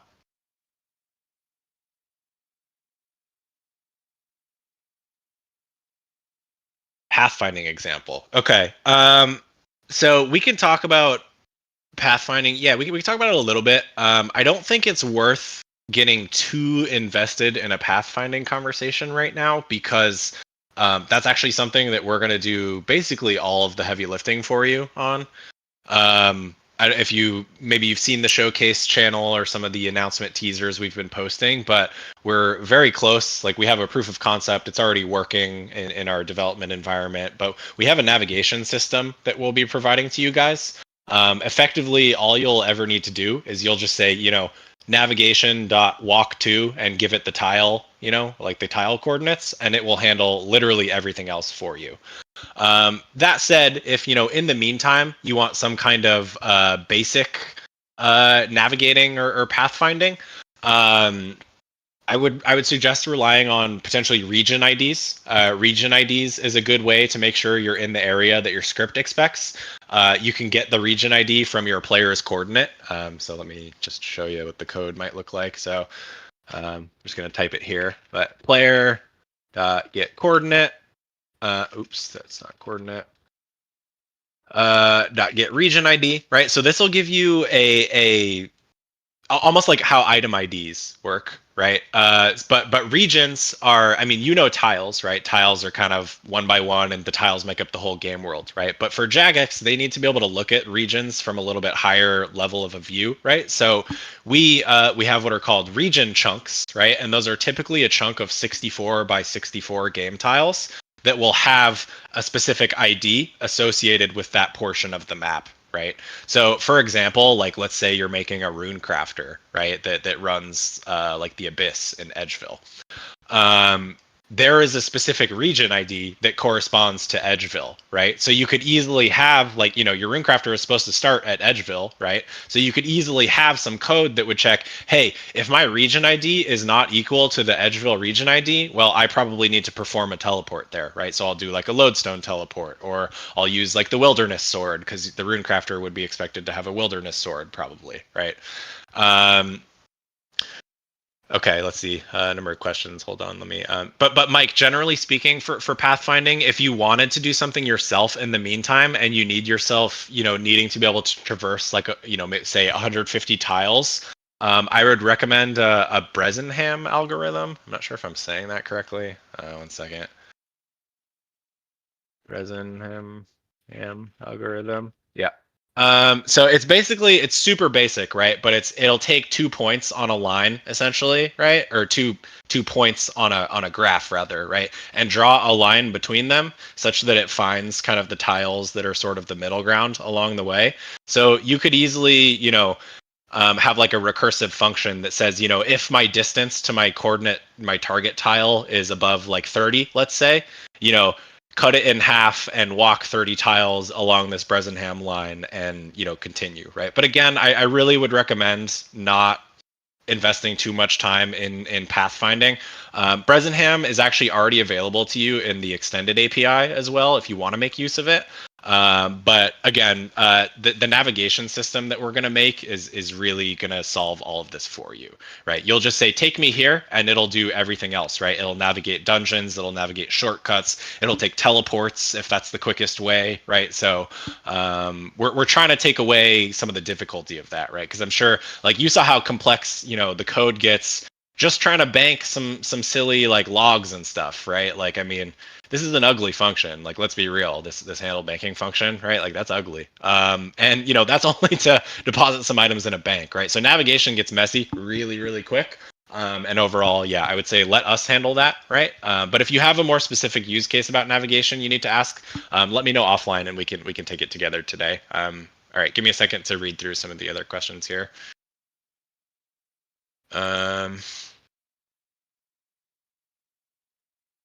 Let's see. How can I track the warning level in Big Game Hunter? Yeah, that's probably good to review. Guys, I think at this point, you know, people are welcome to drop off, but I will keep answering these questions. And this question is going to be a little bit more advanced. It's probably Varbit related. But let's see. So let's see if we can solve it together. Oh, I'm good. Okay. Check the error. Okay, yeah, let's probably, okay, yeah, I could spend another hour talking to you guys about how to deconstruct CS2 scripts. Let's save it for another session probably. But Mike, if you need help with that specific CS or with that specific warning, right, how to get that value, ask me, ask Java, ask Pzoot. There are a number of folks who know the CS2 options. Okay, cool. Yeah, Snow. Yeah, I can do that. So getting an NPC animation ID is very simple. It's just like getting one from your player query, pretty much. So let me just show you a basic example. I'll just do it at the top of my banking function here and delete it, right? But so let's say I want an NPC, some guy, and we'll do an NPC query, right? New query, and let's say, you know, the NPC is, I don't know, Death, right? At Death's office. And we'll just find the first NPC that is Death, right? So I'll import this class here. And it's kind of just like your player query, right? So, you know, whatever you do on the query, however you find your NPCs, right? Make sure you do that to your needs. But you can then just kind of check if your guy is not null, right? Then we can do all sorts of things, right? We can interact him if we want. We can say talk, right? Whatever the interact option is. But what you asked for specifically is the animation ID, which you have access to, right? You have the NPC. So take a look at what's available on him, right? If we look at get animation ID, you have access to that NPC's animation ID, as well as much more information about the NPC as well, right? Again, friendly reminder about config type. You'll find this on everything from items to NPCs to objects. This represents cache-related information about the object. Would that print in the console? No, not the way I wrote it, Snow, but you can print it yourself, right? You could just do print line, you know, some guy dot get animation ID, right? And that would print in the console.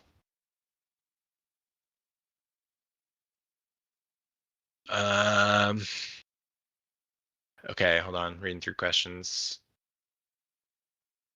Okay, we covered animation ID. Is there a specific way of getting var bits except from normal var? Lewis, usually the best way for getting var bits is from reading CS2 scripts and deconstructing CS2. That's usually the easiest way to find a var bit because that's where jagex handles all those var bits. That said, you can also use the variable debug, which is this guy here.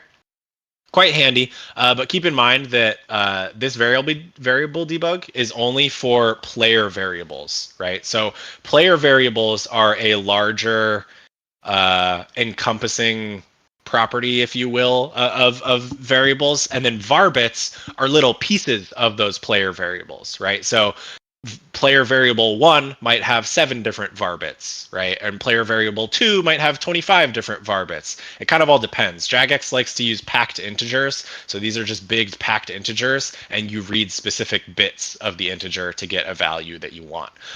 So this variable debug is pretty handy because you can use it. Values will change as you interact with the game. I don't think I'm doing anything that affects a variable right now. So hang on, let's see if I can. So yeah, there we go, right? Like open the bank, deposited. You can see some of these variables are changing, right? And so this, depending on what you change in the game, you might be able to find a variable that is useful to you, right? Has information. And you might wonder, how can I find the var bits that are attached to a varp, right? Remember, these are varps, player variables, or you might hear people call them varps or varps. Well, what you can do is you can take the dumps that we've provided you guys in our Discord, and you can look at this varbits JSON, right? And like, let's say I want to find out the varbits for var 260, right? So I'll come over here, I'll search for var ID 260, right? And we can see this has all sorts of varbits associated with it: 3929, 3930, 3931. And so that's how you can kind of find the varbits that are tied to a specific varp. Let's see. Gibson, I'm not sure I understand that question, the one about MPC varbit.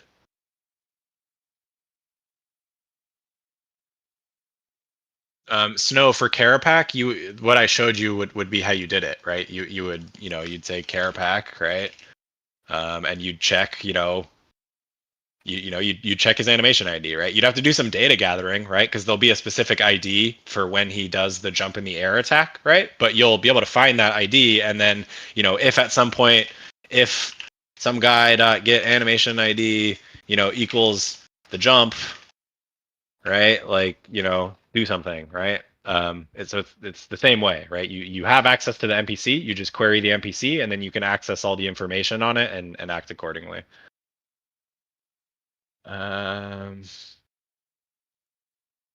Yes, Lewis, a varbit is a small piece of a variable, correct. Like I mentioned before, jagex likes to make big packed integers, which to your eyeballs will just look like a really big number. But what they do is on that big packed integer, they'll read the first bit or the second bit or the third bit, and those will often be what represents whatever data is tied to that player variable, right? So it might be your prayer points or your player health or whatever. There's like literally like 50, 60, 70,000 varbits. Like there's a ton of them, right? So let's see. What if I want to show all animation ID during the fight? I would probably just do something like in your on loop, right? Like before you handle your bot state, Snow. Just do that NPC query of Carapac here, right? And then you could print out the animation ID every on loop, right? And then that way, regardless of what your script's doing underneath, you'll have a print that has the animation ID every time. Yeah, basically what yeah, I'm kind of behind on the chat messages here. But yeah, play the fight and log them, basically. Yep. Let's see.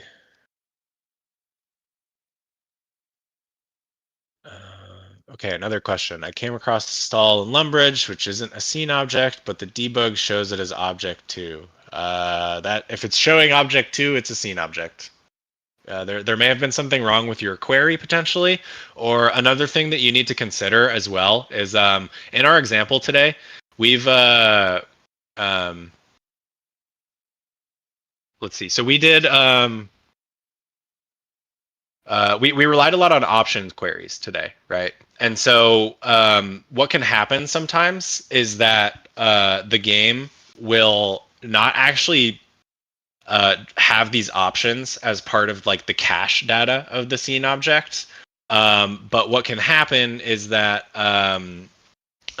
those options end up getting drawn by something else like CS2 or a different process in RuneScape. And so sometimes you might try to do a scene object query for a willow tree with a chop down option, but that chop down option might not actually be there in the cache entry. And our queries work against the cache entries. So Snow, I'm guessing probably you filtered like for an option and it was one of those options that gets drawn by CS2 or something like that.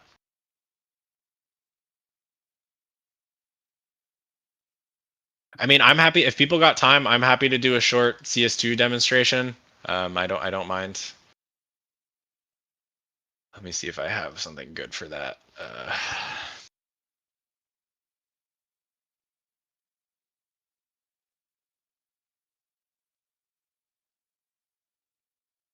Um,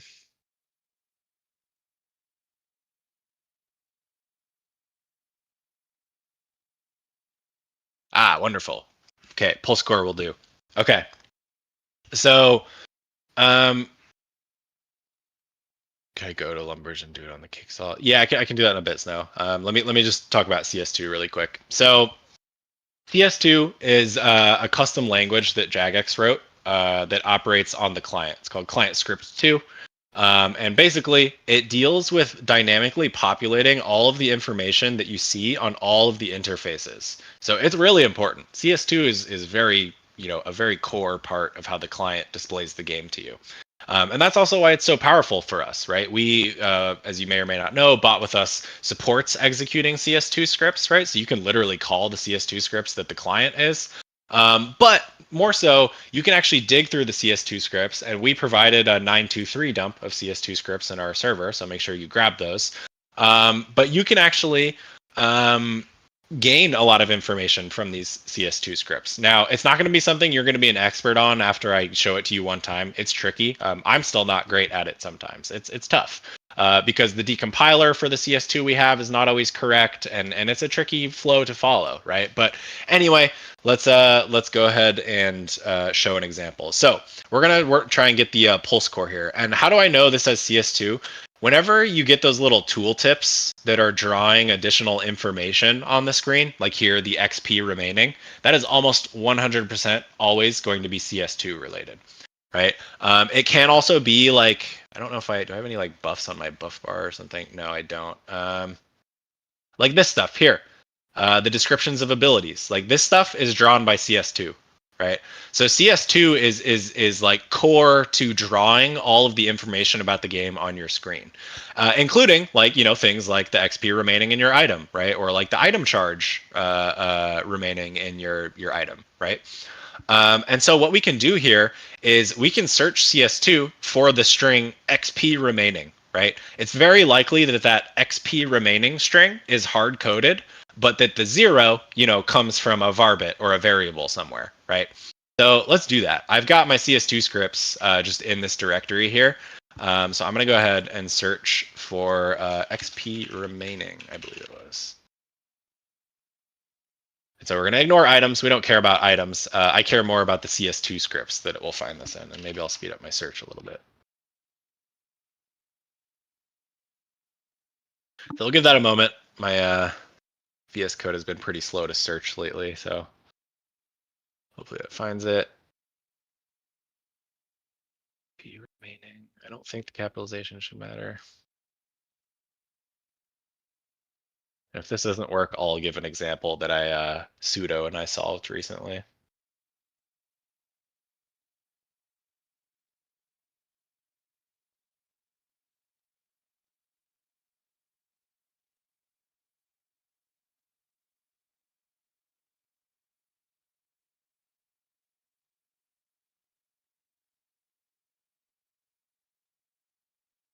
Okay, my search doesn't seem to want to be behaving right now. So let me give you an example of what a problem Sudo and I figured out recently that I dug through in CS2 with him.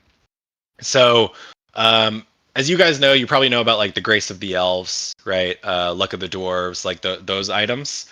And you probably heard about the recent, well, not recent, but like within the past year maybe update where they added like facets or whatever to these items, right? So like you can upgrade the Grace of the Elves so that it has 2,000 Porter charge, right? Or you can upgrade the Luck of the Dwarves, I think, so that it has extra teleports and things like that.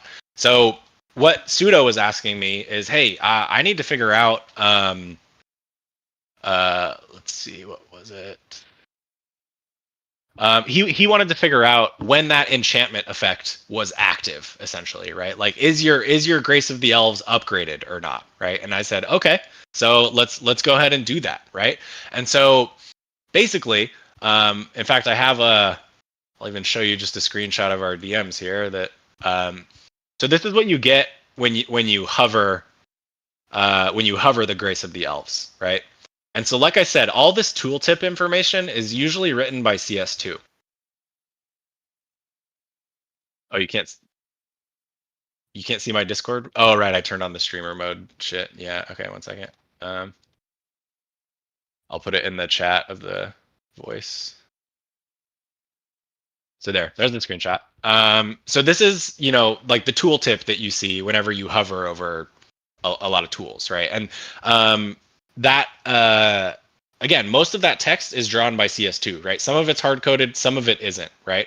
So what I ended up searching for is I looked through that text and I said, okay, I'm going to search for the word enchantment effect, right? Because that looks like one that's kind of hard coded to me, right? You could also look at requires : maybe, right? And so again, my script is not really my searching. Oh, of course, now my search is behaving now that we left it alone for a while, right? You can see like the pulse core is using this varbit here, doing some calculations on it. But I'll continue with the example from Sudo for the dark facet. So what I did is I searched for that requires text, right? And ultimately that led me to script 7235.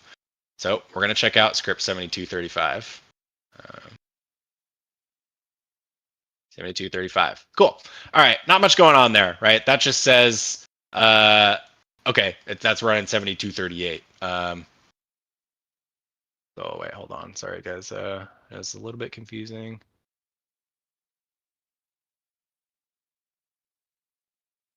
Where is it? Okay, I'm just going to do the actual search. So it requires, I believe. This one. Here we go. Okay, so this is, okay. Right. So I did a search for requires, right? Which again, if you look at the image, right, that is pretty obviously hard-coded text on that tooltip, right? And then whatever's to the right of it is usually like auto-generated from some cache information, right? So like the name of the item, the charge, etc. But you can see here, I got a hit on this one in script 5828, right? We can see, look at that, enchantment effect, requires, right? This looks an awful lot like the tooltip that's being drawn when you hover, right? And so we can start to then make some deductions about what is the actual information that draws this on the screen for the user, right? And so we can see here, this describes like the enchantment effect, right? It puts the text in there. And here we can see that we get an attribute of the item here. Which again, if you recall, let me keep this open just so it doesn't. Oh, it's already labeled that. Cool. Where are items? And then so let me just go to Grace of the Elves, right? And we go to the parameters, right? So you can see here in CS2 when we're doing this get this item attribute and passing a value, that actually corresponds to the integer param 6848. Right, you can see the match in 6848, and it's getting the property from this item 6848, right? And depending on the actual item itself, that might have different information on it, right? This to me looks like an item ID potentially, possibly, right? Or maybe some piece of information that we'll need. So let's keep that in mind, right? We might need this 53921 later. So let's go back to the first script that I found that requires text in, right? If we zoom out our view a little bit, we see that that text runs inside of script 7235, right? So let's take a look at 7235.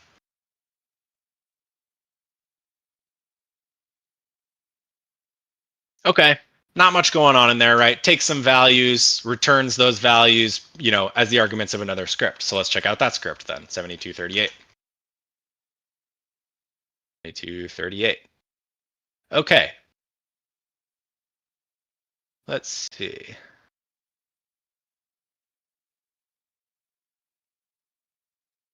It doesn't look right.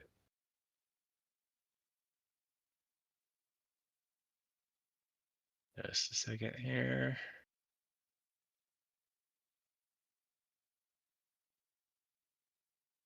Okay, so if this okay, yeah, I even got mixed up. So this shows you CS2 is tricky, right? I mean, I'm supposedly supposed to be the expert here, and I'm still getting tripped up. So I'm looking in the wrong place. But this shows you the natural process of investigating CS2, right? So I found that 7235. It led me to 7238. I can't really tell what's going on with this script, right? I mean, it's got a bunch of items. Looks like it deals with maybe some font settings.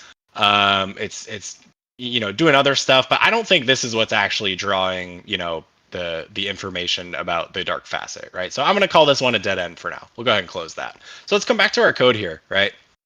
So, okay, so let's zoom out even more then. If it's not this script 7235, maybe it's something a little bit above it potentially, right? So let's see here. This one's interesting, right?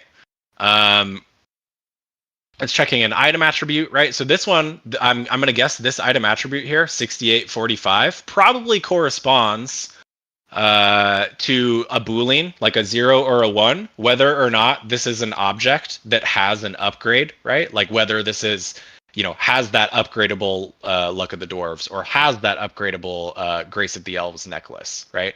So cool. This looks to me like, okay, I'm in here, right? Well, let's zoom out a little bit from 7235. Let's look at the if statement that's wrapping it.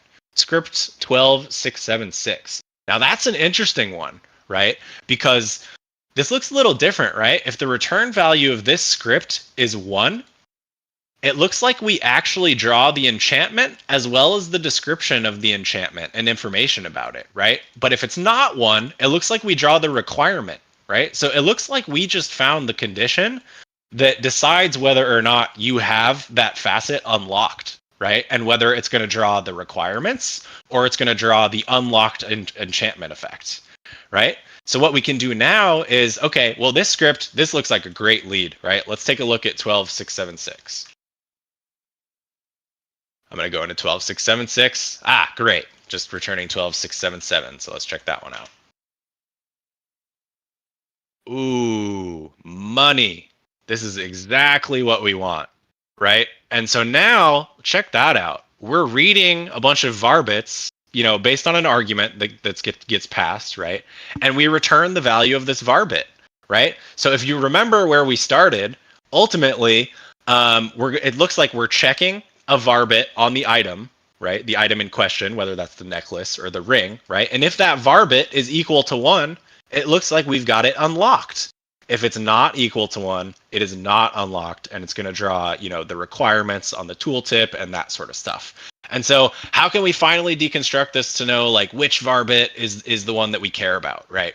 So this is going to take us back to the item parameters, right? This one gets a little bit tricky. It's not always this difficult to track one down. Usually it's just like an item ID or a struct ID will map directly to a varbit. But in this case, Dragex did something a little bit differently. So if we go back here and we take a look, remember, we are passing item 1 into this function here. And so what is item 1, right? Like let's take a look. Where are we getting item 1? Way up here. Okay, that might not be useful. Let's see.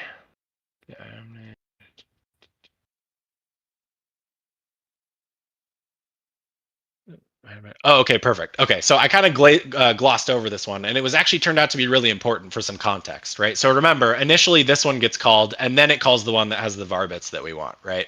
So we'll check in 12676, and we'll look.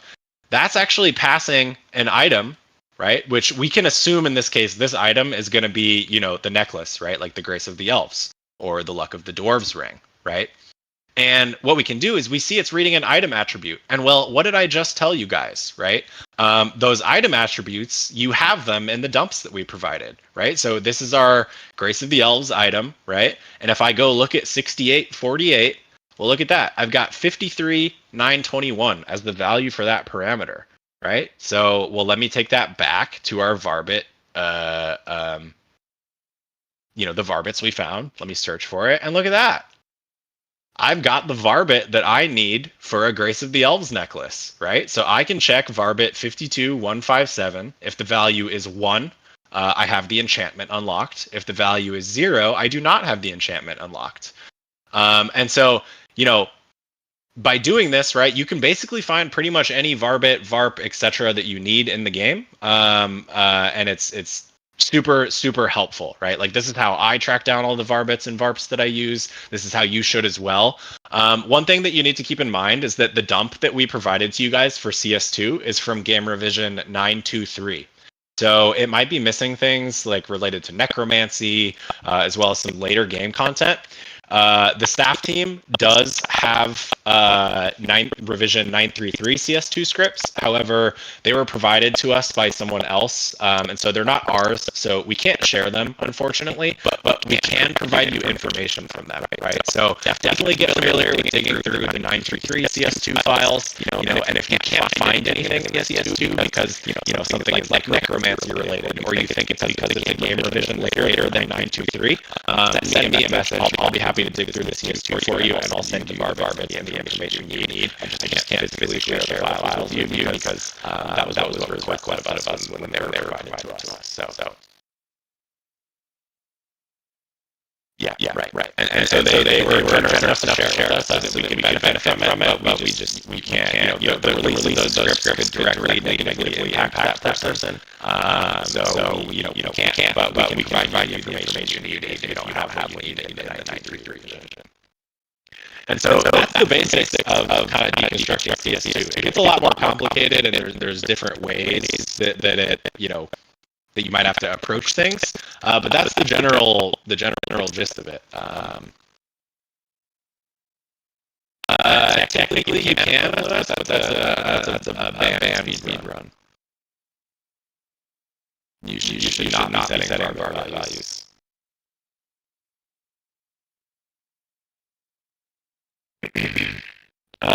Okay, so I hope that makes sense. I realize it probably doesn't. CS2 is like ugly and it's weird. And so again, I'll be happy to schedule a session, I don't know, next weekend or something where we can do a much more in-depth CS2 deep dive. I hope that at least shows you a little bit the power of these decompiled CS2 scripts, right? And how we can find pretty much any information that we want in the entire game.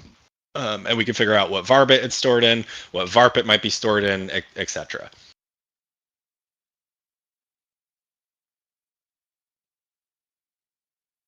Yeah, if you wanted to like change skin color, Lewis, you would just want to do that like through the natural means in the game, right? Of like interacting with the makeover mage or something. You definitely don't want to be setting any Varbit values. Those are meant to be set by the client that's received the values from the server. So you definitely will probably get yourself banned if you do that.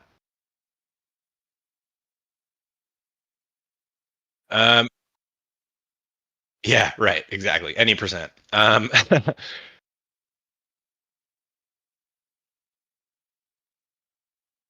Oh yeah, Dr. Javatar was lucky enough to find he flipped a specific bit in in one of the bot watch things that Jagex has, and he got insta banned. So yeah, there's definitely stuff you can do to not mess those things up, right? But I think you don't have to worry about, like, from what we've provided you, you're not going to accidentally set these values, right? There's no way for you to do that other than maybe calling a CS2 script that you shouldn't and calling it with like improper arguments and stuff. So not necessarily instant ban, but it's the point is don't set Varbit values. That's the client is supposed to do that based on data from the server. And if your client starts having Varbit values that don't match the server, they could easily know that you're messing with it, right? So anyway, that's the point. let's see. I think that kind of covers most of the basics of CS2 at least, right? So I think we'll set a dedicated session for next time to maybe get a little more advanced with like CS2 and maybe reading like item charge, for example, or maybe we can even get into actually executing CS2 scripts, and that could be like a good next session maybe. All right, cool. We're approaching on 3.5 hours here. I've kept you guys more than long enough. If there's any other questions, please let me know. And again, you can always message me offline, right? But we'll go ahead and end things here. Like I said, we're around all day if you got questions, anything like that. I hope you learned something. I hope you're excited to script here with us. And good luck to you guys. I'm excited to see what some of you end up making.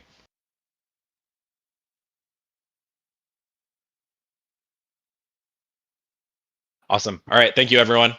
We will catch you around. Again, please share your feedback. Let us know if you liked it. If you didn't, that'll help us decide if we want to set up future sessions like this. And yeah, happy scripting. Good luck botting, and I'll see you guys around. Yes, I will share the repo. Don't worry. Cool. Thank you, everybody. Hope you have a great rest of your weekend.